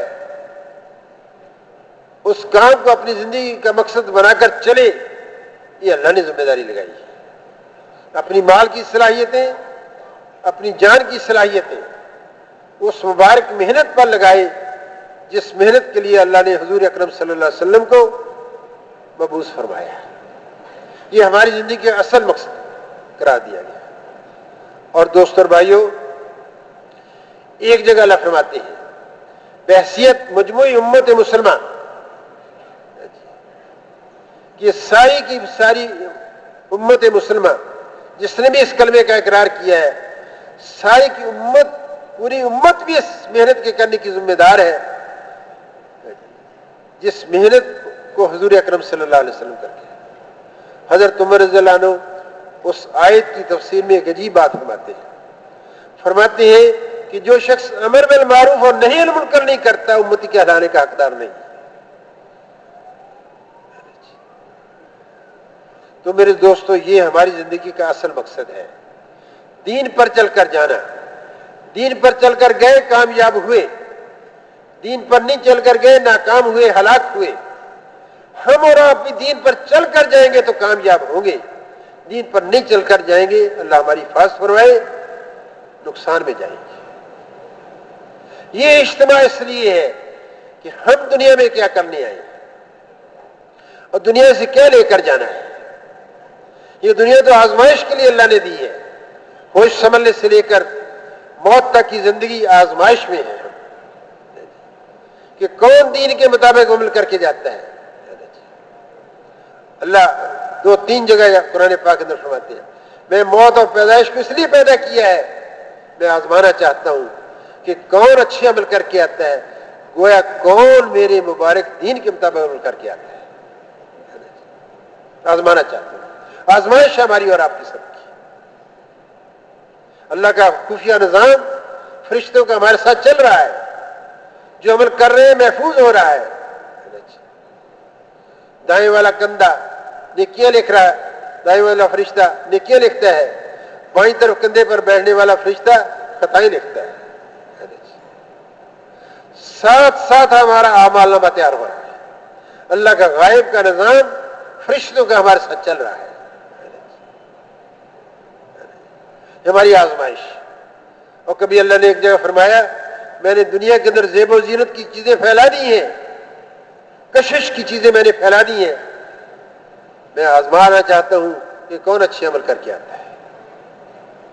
تو میرے دوستو بھائیو، یہ دنیا کی زندگی اللہ نے اس امت کی اوسط عمر 60-70 برس، لیکن یہ قیمتی بہت ہے کیونکہ اس زندگی کا انحصار مرنے کے بعد آنے والی ساری منازل پر ہے، ساری منازل پر ہے۔ قبر میں جائیں گے، اسی دین کے بارے میں پوچھا جائے گا، من ربک، تیرا دین کیا، تیرا رب کون تھا، کس سے پلنے کا یقین تھا۔ اللہ اکبر، اللہ اکبر۔ دکان سے پلنے کا یقین تھا، مال سے پلنے کا یقین تھا، ملازمت سے پلنے کا یقین تھا، باغ سے پلنے کا یقین تھا، زراعت سے صنعت سے پلنے کا یقین تھا، کس سے پلنے کا یقین تھا، من ربک، یہ سوال ہوگا۔ اگر تو بھائی اللہ کو اپنا رب پالنے والا دنیا کے اندر مان کر زندگی گزاری ہوگی۔ یہ اسباب ذریعہ ہیں پالنے والی ذات اللہ کی۔ اگر اللہ سے پلنے کا یقین لے کر جائیں گے تو قبر کے اندر جب سوال کرنے والے سوال کریں گے من ربک، پھر تو کہے گا میرا ربی اللہ، میرا رب اللہ ہے۔ ورنہ دوستو دنیا کے اندر جو نظام چل رہا ہے یہ نظام نہیں چلے گا۔ جو دل کے اندر لے کر گیا ہوگا وہی بولے گا۔ اگر اللہ کی ذات و صفات کا یقین لے کر گیا، پلنے کا یقین اللہ کی ذات پر تھا، تو پھر تو کہے گا ربی اللہ، ورنہ کہہ دے گا میں لادری میں نہیں جانتا، میں نہیں جانتا۔ یہ پہلی ناکامی قبر کے اندر ہوگی۔ پھر پوچھا جائے گا کس دین پر زندگی گزار کر آئے، ما دینوں کا، تیرا دین کیا تھا؟ دین کیا، زندگی گزارنے کا کیا طریقہ تھا؟ جو نبی علیہ السلام دین لے کر آئے، اس امت کے اعتبار سے عرض کرو، جو نبی علیہ السلام دین لے کر آئے، کیا اس پر زندگی گزار کر آئے ہو؟ یہ سوال کیا جائے گا۔ تو جس نے نبی علیہ السلام کے طریقے پر زندگی گزاری ہوگی وہ جواب دے پائے گا اللہ اکبر، میرے نبی حضرت محمد صلی اللہ علیہ وسلم جو دین لے کر آئے، دین اسلام میرا دین ہے۔ ورنہ یہ کہے گا لادری میں نہیں چاہتا۔ وہاں معلومات نہیں چلے گی، دل کا یقین بولے گا، انسان کی زندگی کا عمل بولے گا۔ دنیا میں بھی سکہ چلتا ہے، آدمی گھر بیٹھا ہے، آرام کا تقاضا ہے، باہر کسی نے دستک دی، کون بے وقت آ گیا، پریشان کر رہا ہے، اور باہر نکلتے بھائی بہت اچھا ہو گیا آپ آ گئے، دل میں کچھ زبان پر کچھ۔ لیکن دوستو جو دل میں دنیا سے بھر کر لے کر گیا ہوگا قبر کے اندر وہی جواب دے سکے گا۔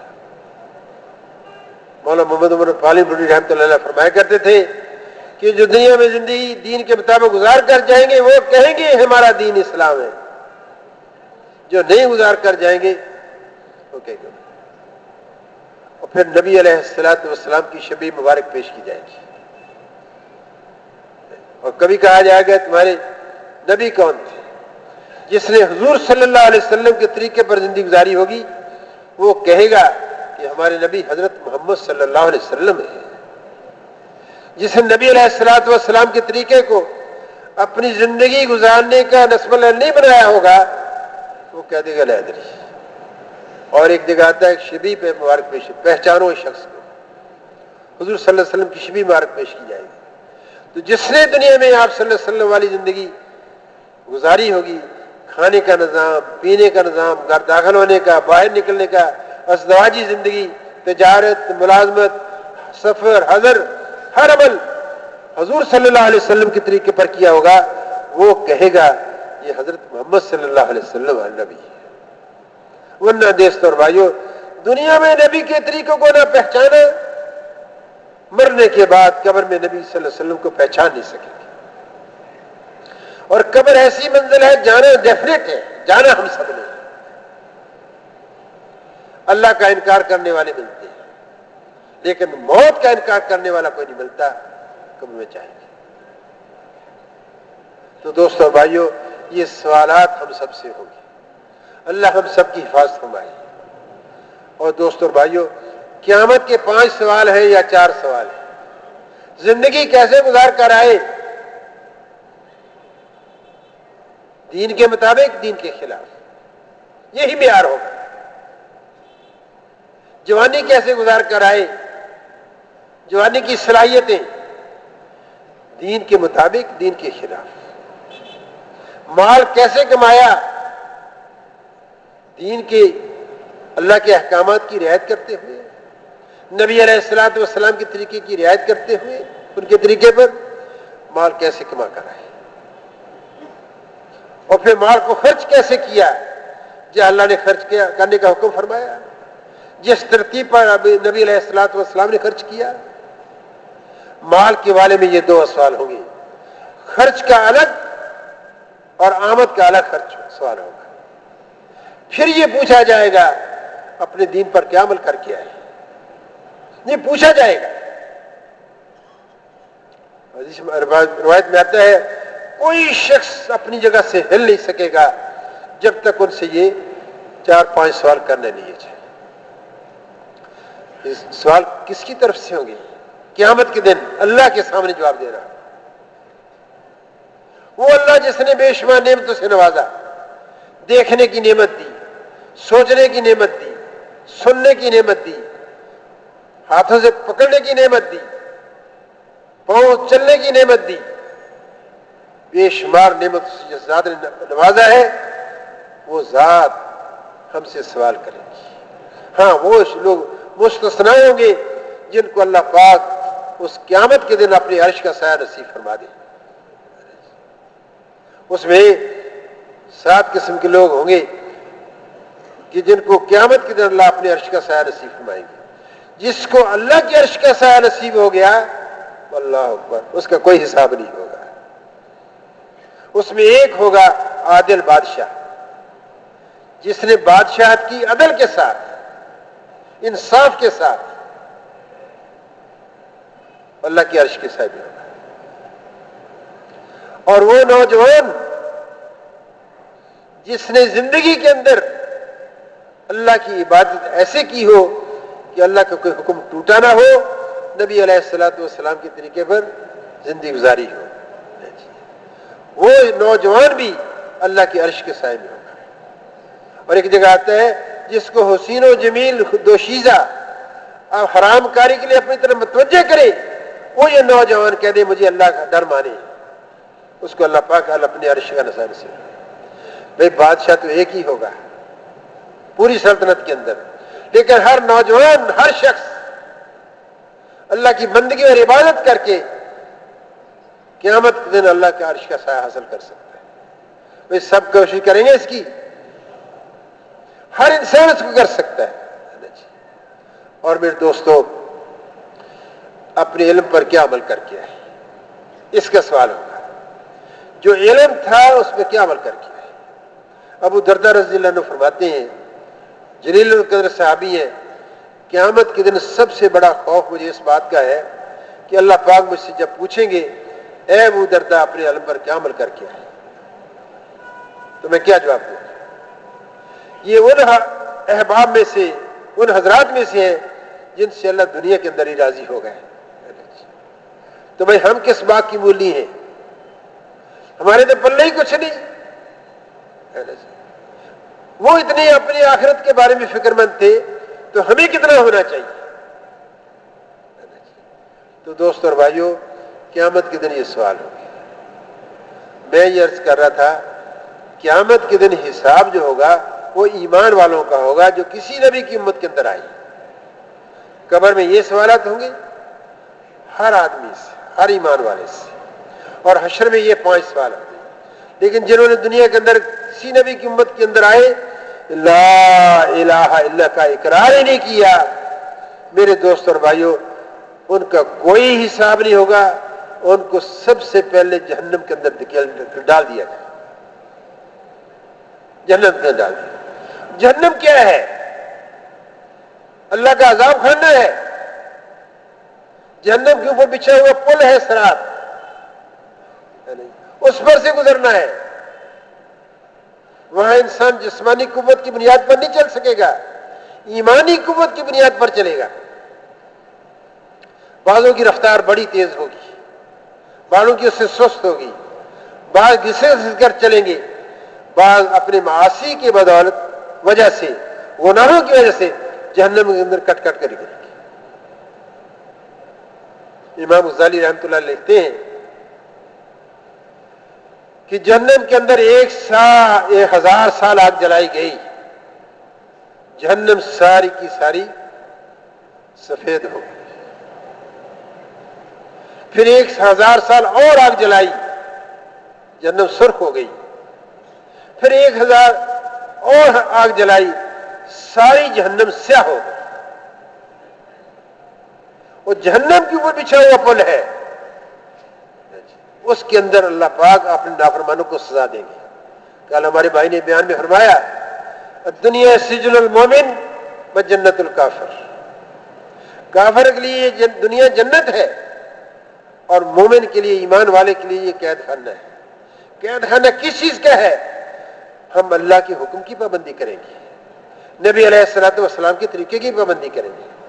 جس مالک نے پیدا کیا ہے اس نے احکامات لگائے ہیں، اس مالک کی طرف سے نبی آئے ہیں، ان کا طریقہ ہے، اس کے طریقے پر چلیں گے. پھر تو اللہ اکبر. دوستو اور بھائیو، اللہ ہم سب کے تو جو ایمانی قوت اور اچھے اعمال کر کے دنیا سے جائے گا، اللہ اس کو، اللہ پاک میرے دوستوں، بغیر حساب کے پل صراط پر تیزی کے ساتھ گزار دیں گے، ورنہ اپنی خطاؤں کی وجہ سے جہنم میں جلنا پڑے گا. اور جہنم کا سب سے دردناک جو حصہ ہے، سب سے نچلا حصہ، اس کو جہنم کہتے ہیں. اس میں منافقین جائیں گے، دل میں کچھ، زبان پر کچھ، منافقین جائیں گے. لیکن اللہ کی ذات علی کے کریم قربان جائیں، ہمیں اللہ پاک نے دین پر چلنے سے کیا جزا ملے گی، دین پر نہ چلنے سے کیا سزا ملے گی. ایمان والوں کے لیے ہے سارا کچھ. جنہوں نے کلمے کا اقرار نہیں کیا، لا الہ الا اللہ کا اقرار نہیں کیا، انہیں کوئی دین نہیں، ان کے لیے جہنم ہے، کوئی سزا نہیں، مرتے ہی جہنم میں جائیں گے. جیسے آپ صلی اللہ علیہ وسلم تشریف لے جا رہے تھے، راستے میں سے آواز آ رہی تھی، آپ صلی اللہ علیہ وسلم کی اونٹنی بدکی. عرض کیا یا رسول اللہ آپ کی اونٹنی کو کیا ہوا؟ فرمایا یہاں فلاں فلاں قوم کو عذاب ہو رہا ہے، اس عذاب کو جانور سارے دیکھتے ہیں، اس قوم کی، اس عذاب کی وجہ سے اونٹنی بدکی. تو دوستو اور بھائیو، موت حق، قبر کی زندگی حق، جنت حق، دوزخ حق، میزان حق. دوستو بھائیو، یہ ہماری منازل ہے، اس میں سے ہم نے گزرنا ہے. اللہ ہم سب کے لیے آسان فرما دے. لیکن بھائیو دوستو، ایک تو یہ چیز ہے دین کے بغیر نہ دنیا میں کامیابی، نہ مرنے کے بعد کامیابی. ہمارا اعلان کرنے والا، ہمارا متکلم بھائی یہی بات کرتا ہے، اللہ نے میری اور آپ کی، دنیا بھر کے سارے انسانوں کی کامیابی دین پر عمل کرنے میں چلے رکھی ہے. دین زندگی کے اندر آ جائے، اس کے لیے ایک محنت کی ضرورت ہے. جیسے نبیوں نے محنت کی، ان کی امتوں میں دین آیا، ایسے ہمارا محنت کریں گے، اللہ سب سے پہلے محنتی کے اندر دین کو زندہ کرے گا. تو میرے دوستو، ہماری ذمہ داری دین پر عمل کرنا بھی ہے، اور حضور صلی اللہ علیہ وسلم کے خاتم النبیین ہونے کے صدقے سے ہر مسلمان کی زندگی کا اصل مقصد یہ ہے. میرے بھائیوں، ایک درد سے بات عرض کر، جو ہمارا مقصد تھا آج ہم اس کو بھول گئے، اور جو ہماری ضرورتیں تھیں اس کو آج ہم نے مقصد بنا لیا. یہ ہمارے مقاصد میں نہیں ہے بڑی بڑی بلڈنگیں بنانا، ضرورت کی چیز ہے. 5 اللہ نے انسان کی شرعی ضرورتیں بنائی ہیں. کھانے پینے کی ضرورت ہے، اور لباس اور مکان کی ضرورت ہے، اور سواری کی ضرورت ہے، اور نکاح کی ضرورت ہے. یہ 5 ہماری شرعی ضرورتیں ہیں. یہ 5 ہماری زندگی کے مقاصد میں سے نہیں ہے. ضرورت کا لفظ ضرر سے نکلا ہے. ضرر یا نقصان کس چیز کا؟ اگر مقصد کو پورا کرنے پر ہمیں بھوک اور پیاس تنگ کرتی ہے تو بھی ہم کچھ کما لیں، کچھ پی لیں، کچھ پینے کے لیے، کچھ کھانے کے لیے کمائی کر لیں.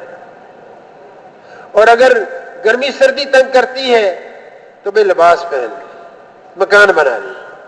گرمی سے بچنے کے لیے، سردی سے بچنے کے لیے مکان بنا لیں، لباس پہن لیں. یہ ضرورت ہے. اور اگر بھائی نقل و حرکت، آمد و رفت، جانے آنے کے لیے اگر سواری ہمارے پاس نہیں ہے، دقت ہے، دشواری ہے، تو سواری خرید لیجیے. نبی علیہ الصلوۃ والسلام اور انبیاء علیہ الصلوۃ والسلام کے زمانے کے اندر ایسی سواریاں نہیں تھیں، ایسی سواریوں کی نعمتیں نہیں تھیں جیسے آج ہمارے پاس ہیں. ان کے پاس گھوڑے تھے، گدھے تھے، کھچر تھے، اور اونٹ تھے. یہ سواریاں تھیں، 4 پاؤں والی سواریاں تھیں. نہ ہوائی جہاز تھے اور نہ میرے تو ریل کاریں تھیں، نہ کاریں تھیں، نہ موٹر سائیکلیں تھیں، نہ سائیکلیں تھیں، تو سواری خریدنا، سواری ضرورت کی چیز ہے۔ اللہ کے دین کی محنت کرنے کے لیے، لوگوں کو جہنم سے بچا کر جنت کا راستہ دکھانے کے لیے، اللہ کی نافرمانی سے بچا کر فرما برداری پر ڈالنے کے لیے، بے دینی کی زندگی چھوڑ کر دینداری والی زندگی اختیار کرنے کے لیے، تیار کرنے کے لیے اگر دوستوں اور بھائیوں بھوک پیاس تنگ کرتی ہے تو بھی کچھ کما لیا جائے۔ جیسے مثال کے طور پر حضرت علی رضی اللہ عنہ ایک یہودی کے باغ میں جاتے ہیں، ان کا ایک ڈول نکالو، ایک کھجور کا دانہ دوں گا۔ جب کچھ کھجور کے دانے ہو گئے تو فرمایا ہمارے لیے کافی ہے۔ وہ یہودی نے کہا اب ایک ڈول کے بدلے میں 2 کھجور دوں گا۔ فرمایا نہیں، میرے اور میرے گھر والوں کی ضرورت کے لیے کافی ہے، ضرورت کی چیز ہے۔ حالانکہ میرا خیبر میں جانا ہوا، جہاں غزوہ خیبر ہوا، جو قلعہ مسمار ہو چکا، اس کا دروازہ پڑا ہوا تھا، بہت بڑا دروازہ تھا اس کا، حضرت علی رضی اللہ عنہ اکیلے نے اٹھا لیا۔ جو بڑی جماعت نہیں اٹھا سکتی تھی وہ اکیلے نے اٹھایا۔ جو جسمانی اتنی قوت کے حامل تھے کیا وہ کمائی نہیں کر سکتے تھے؟ لیکن دوستو ان کی صلاحیتیں انسانوں کو جہنم سے بچانے پہ لگ رہی تھی، اللہ کے دین پر عمل کرنے کے لیے تیار کرنے پہ لگ رہی تھی۔ ہماری ضرورت کے لیے کافی۔ میرے دوستوں اور بھائیوں، آج جو ہماری ضرورتیں تھیں یہ ہماری زندگی کے مقاصد بن گئے، اور جو مقصد تھا آج ہم سرے سے بھول گئے۔ تو میرے بھائیوں، ہم اس لیے جمع ہوئے ہیں، ہم اپنے طرز زندگی پر نظر ثانی کریں۔ اگر اسی طور پر چل گئے، دنیا سے چلے گئے، دین کی محنت کی ذمہ داری جو اللہ نے حضور صلی اللہ علیہ وسلم کے خاتم النبی جی انہوں نے کے ناطے ہمارے اوپر ڈالی ہے، اس ذمہ داری کو پورا نہ کر کے گئے، اس ہاتھ میں حقیقی کے سامنے کیا جواب دیں گے قیامت کے دن؟ یہ جگہ قرآن پاک میں آتا ہے، انبیاء علیہ السلام سے پوچھا جائے گا، ڈرانے والوں سے، بشارتیں دینے والوں سے پوچھا جائے گا اس کا کیا حق ادا کیا۔ ہم سے بھی اس ذمہ داری کا اللہ پوچھیں گے، اس ذمہ داری کا کیا حق ادا کر کے؟ کیا ہم کاروبار کو دنیا میں پھیلاتے رہے؟ یہ جواز اللہ کے ہاں، یہ جواب اللہ کے ہاں ہمیں اللہ کی گرفت سے بچا لے گا؟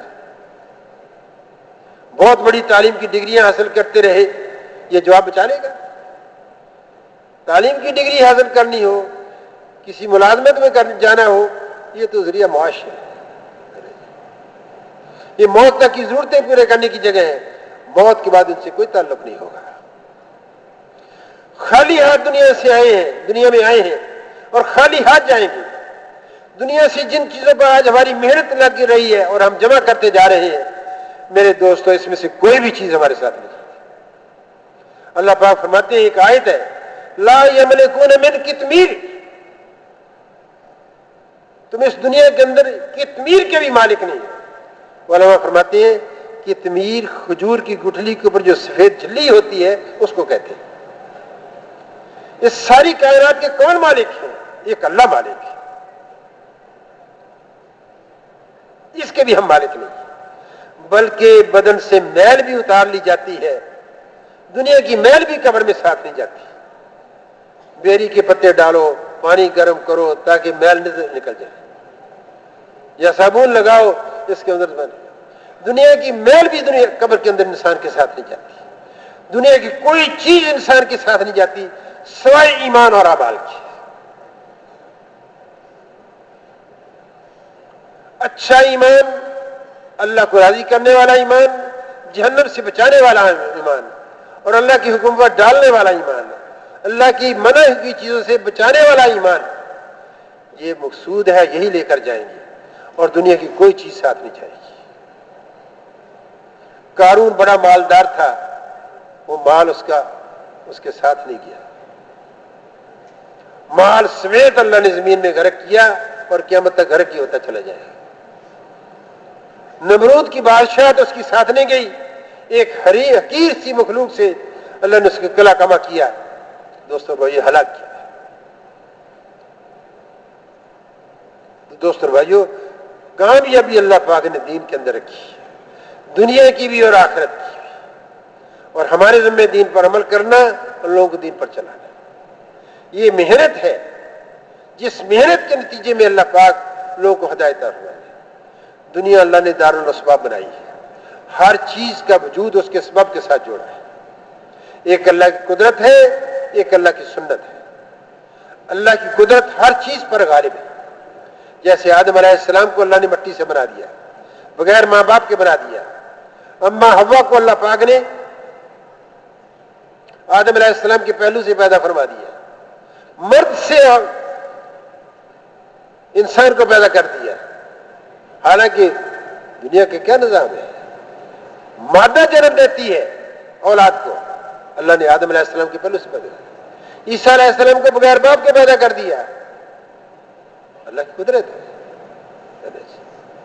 اللہ مریم علیہ السلام عبادت خانے کے اندر ہے، زکریا علیہ السلام خالو ہے، جاتے پوچھنے کے لیے مریم تمہارا کیا حال ہے، دیکھتے پھل پڑے ہوتے ہیں، اے مریم یہ کہاں سے آئے؟ کیا جواب دیا؟ اللہ اکبر، یہ میرے اللہ کی طرف سے۔ اور ایسے پھل جن پھلوں کا موسم بھی نہیں، وہ کیا تھی؟ اللہ کی قدرت تھی۔ ہم نے اور آپ نے پھل لینے ہو تو باغبانی کی محنت کرنی پڑے گی، اور اولاد لینی ہے تو نکاح کے سبب کو اختیار کرنا پڑے گا۔ اولاد کی آدمی تمنا کرے اور نکاح کرے نا، کیا کہے گا؟ یہ خیال استو محال استو جنون، یہ آپ کا خیال ایک جنون ہے، بودھی سوچ ہے۔ تو بھائی محنت کرنا، جس چیز کی محنت وجود کے اندر آتی ہے اس چیز کو وجود مل جاتا ہے۔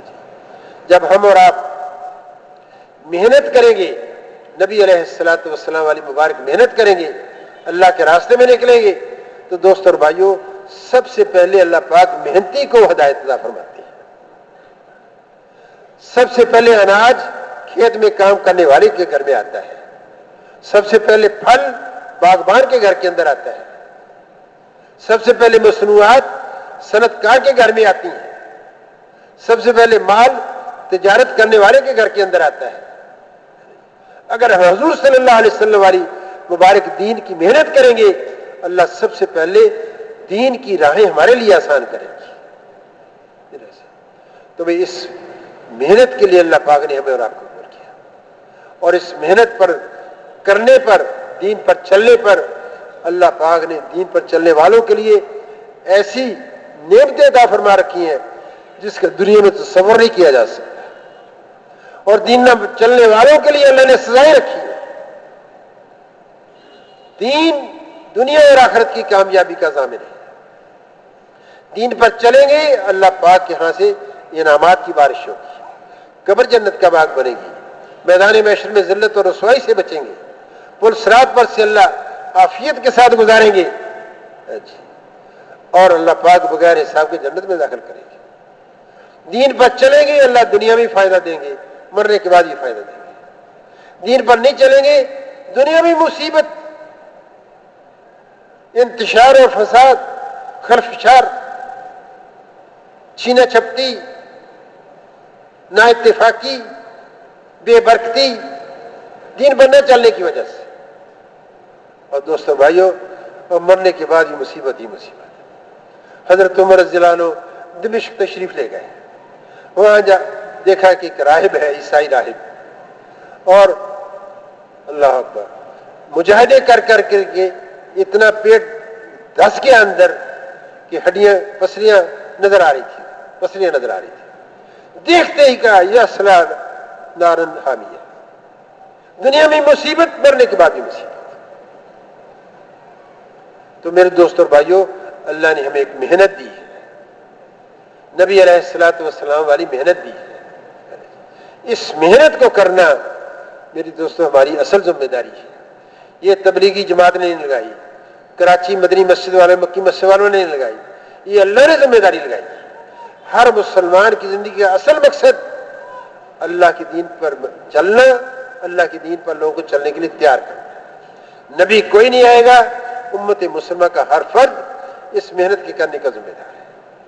اس محنت کو، جس محنت کو جناب رسول اللہ صلی اللہ علیہ وسلم ساری نبوت ملنے سے بات کی لے کر زندگی کر کے گئے ہوں، اس محنت کو ہم نے نہیں سیکھا آج تک۔ دنیا کی ساری محنتیں سیکھیں، اللہ اکبر، دھاگے سے کیسے فائدہ اٹھایا جاتا ہے، لوہے سے کیسے فائدہ اٹھایا جاتا ہے، پیتل سے کیسے فائدہ اٹھایا جاتا ہے، چاندی سے کیسا فائدہ اٹھایا جاتا ہے، پانی سے کیسا فائدہ اٹھایا جاتا ہے، یہ سارا سیکھا۔ حضور صلی اللہ علیہ وسلم والی مبارک محنت جس پہ دنیا اور آخرت کی اللہ نے کامیابی رکھی ہے، اس دین کی محنت کو ہم نے نہیں سیکھا۔ جس محنت کے وجود میں آنے سے دوستو دین اللہ پاک دنیا کے اندر عام کرتے ہیں، اللہ دلوں کے اندر نور ہدایت ڈالتے ہیں، اس دین کی محنت کو ہم نے نہیں کی۔ ہر محنت کا اپنا اسلوب ہے۔ جیسے کھیتی باڑی کا ایک اسلوب ہے، ہل چلایا جاتا ہے، پانی کو زمین کو ہموار کیا جاتا ہے اور پانی لگایا جاتا ہے اور پھر نرم کیا جاتا ہے۔ ایک عام آدمی جس کو کھیتی باڑی کے نظام سے واقفیت نہیں ہے اور کسی کو کسان کو ہل چلاتے دیکھے یا ٹریکٹر چلاتے دیکھے، پانی لگاتے دیکھے، وہ کہے یہ تو غیر مادی محنت کر رہا ہے، اس سے تو کوئی نتیجہ برآمد نہیں ہو رہا۔ لیکن جو اس لائن سے واقف ہے وہ یہ سمجھتے ہیں کہ یہ کسان اپنی زمین کے اندر محنت کر رہا ہے تاکہ اس زمین کے اندر جب بیج ڈالا جائے اس کے اندر استعداد پیدا ہو جائے اس فصل کو اگانے کی، اس بیج کو اگانے کی۔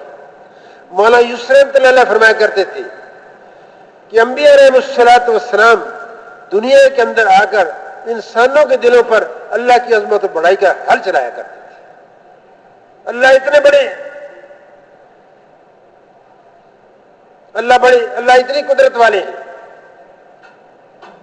اللہ نے گندے قطرے سے بہترین انسان بنایا، گندے قطرے کے میراب سے اللہ نے بہترین انسان بنایا۔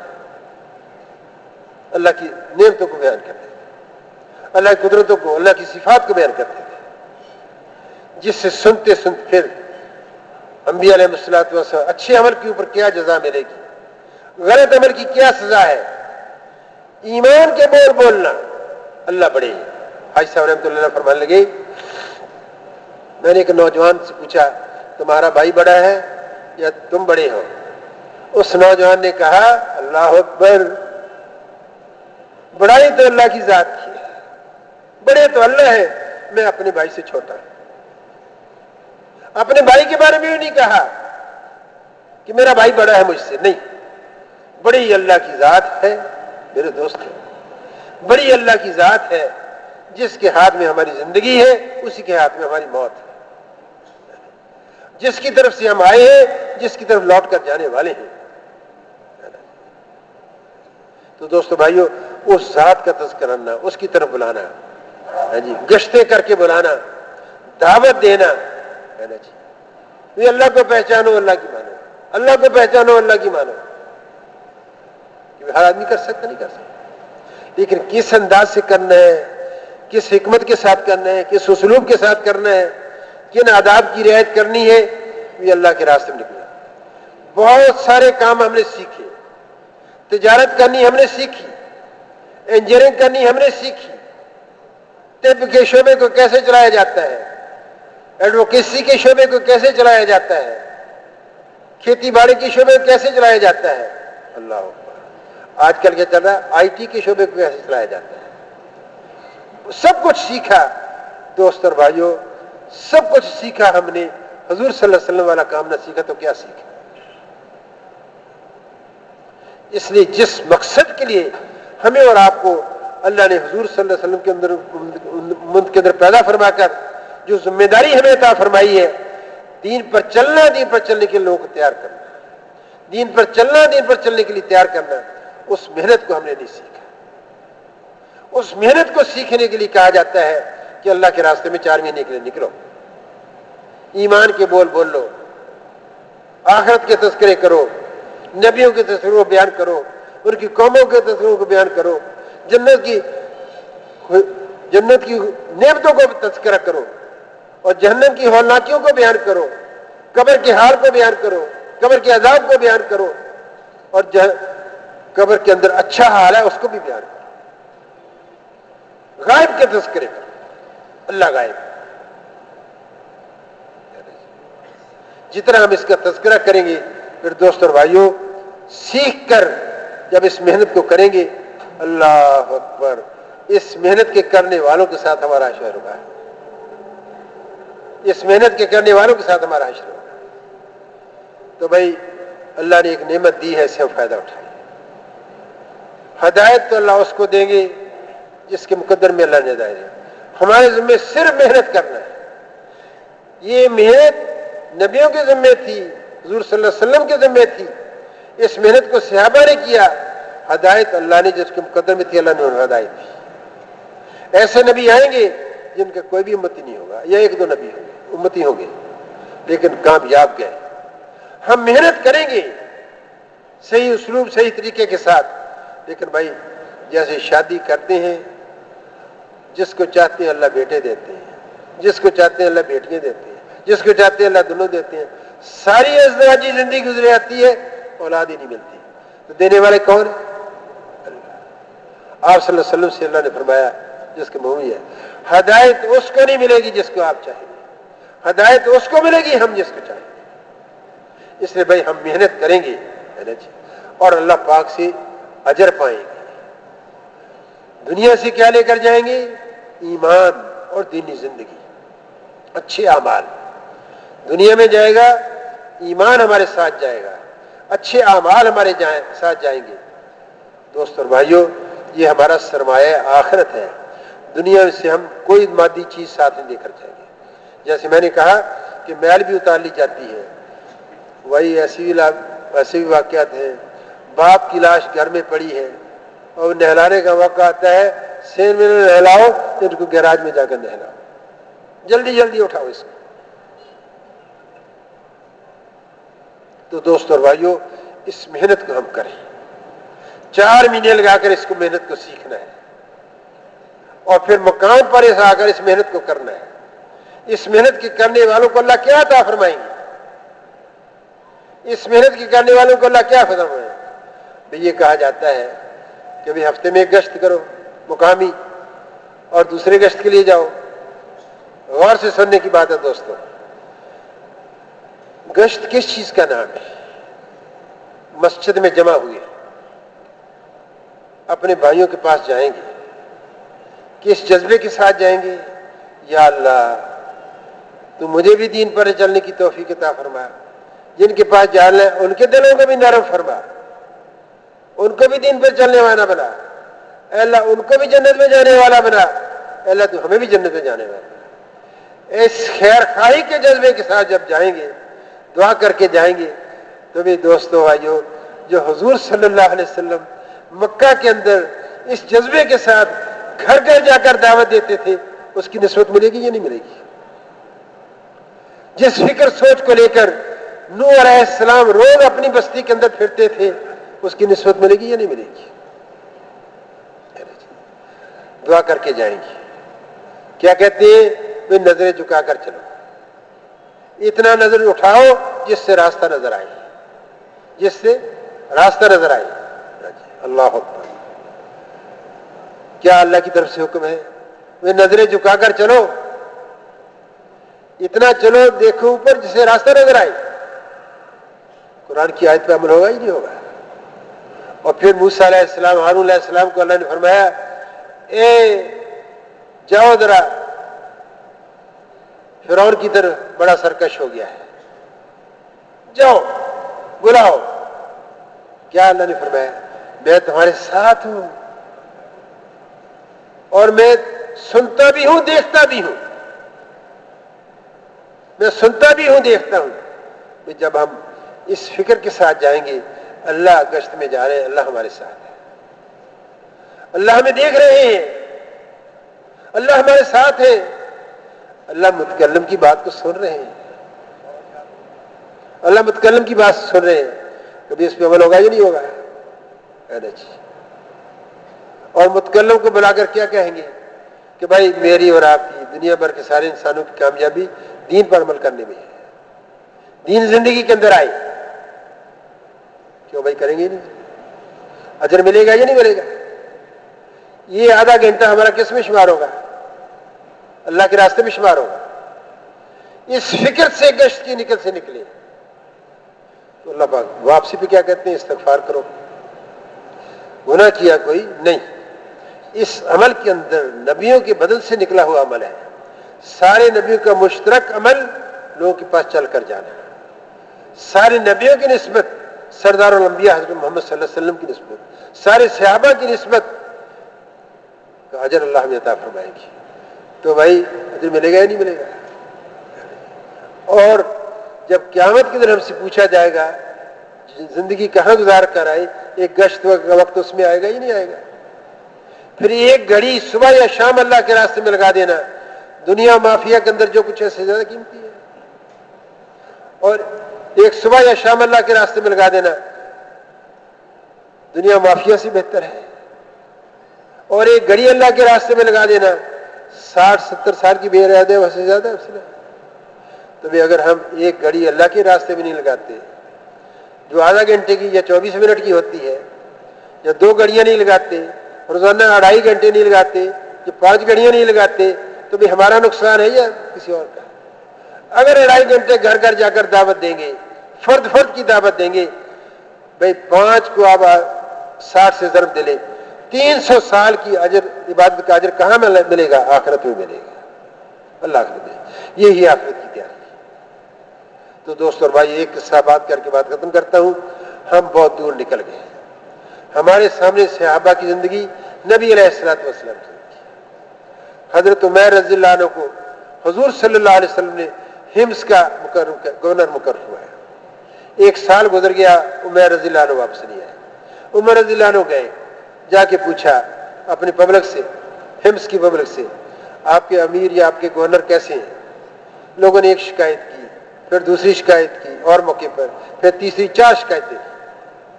ہاں عمر رضی اللہ عنہ کو جمع کیا, ساری پبلک بھی ہے, عمیر رضی اللہ عنہ بھی ہے, عمر رضی اللہ عنہ بھی ہے. لوگوں سے پوچھا آپ کے اپنے امیر سے کیا شکایت ہے؟ وہ 4 شکایتیں بنائی. ایک نے کہا, ایک شکایت یہ آئی کہ یہ ہمارا امیر دیر سے گھر سے آتا ہے, ہمیں اس سے بات پوچھنی ہوتی ہے, ہم اس کا انتظار کرتے رہتے, دیر سے آتا ہے. امیر صاحب سے پوچھا کیا بات ہے؟ اس نے کہا اے امیر المومنین, میں اور میری بیوی ہیں, ہمارے پاس کوئی خادم نہیں ہے, ہم کھانے کی چیز تیار کرتے ہیں, اس میں کچھ دیر لگ جاتی ہے جس کی وجہ سے تاخیر ہو جاتی ہے. قبول کر لیا. ایک سوال جو شکایت یہ کی کہ یہ دن کو ملتے ہیں رات کو نہیں ملتے, دن کو ملتے ہیں رات کو نہیں ملتے. اس کا کیا جواب ہے؟ فرمایا میں نے دن ان کے لیے رکھا ہے اور رات اللہ کے لیے رکھی.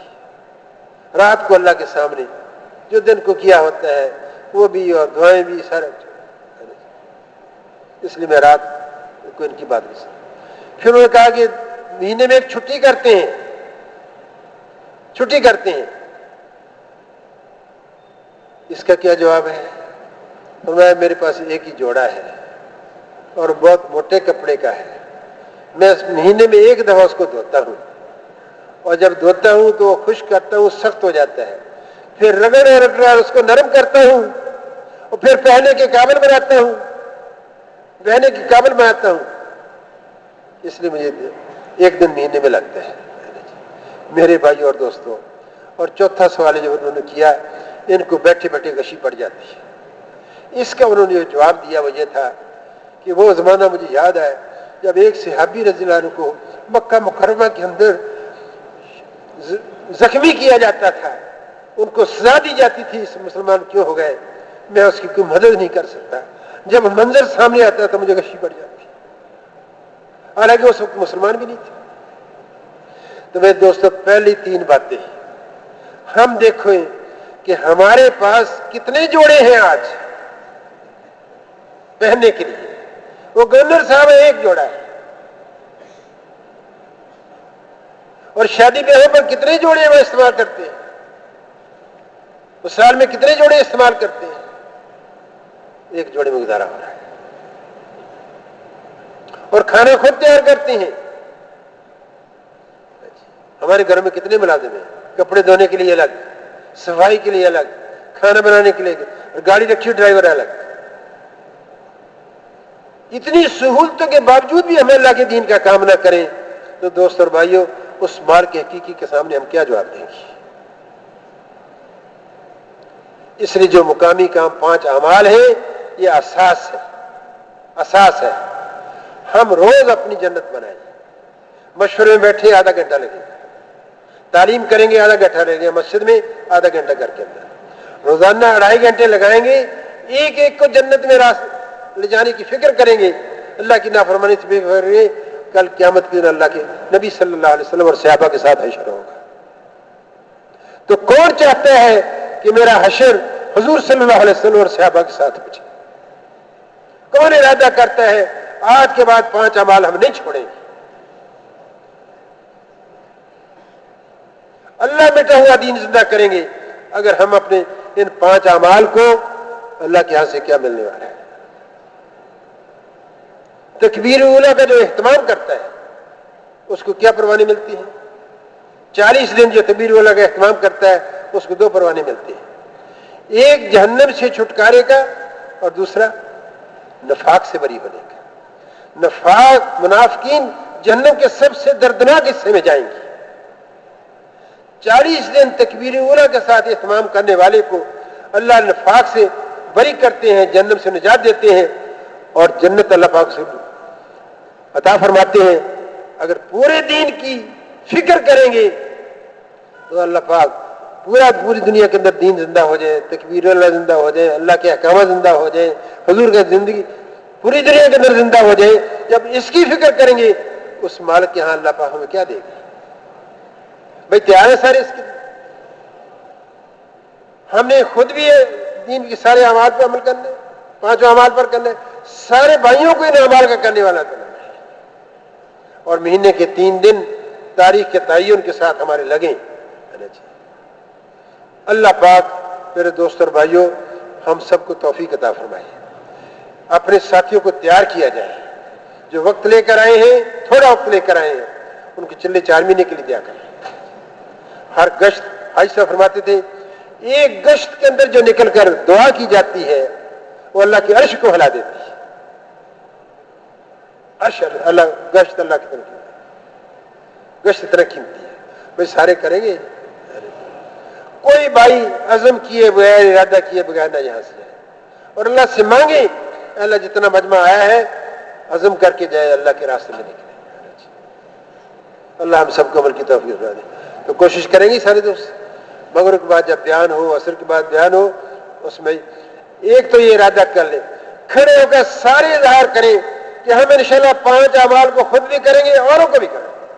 کھڑے ہو کر اظہار کریں انشاءاللہ ہم 5 اعمال خود بھی کریں گے، سب سے کرائیں گے. ماشاءاللہ ماشاءاللہ. مدینہ مسجد سے مدینہ مسجد پوری جماعت کا رہی ہے. اللہ قبول فرمائے، اللہ آسان فرمائے.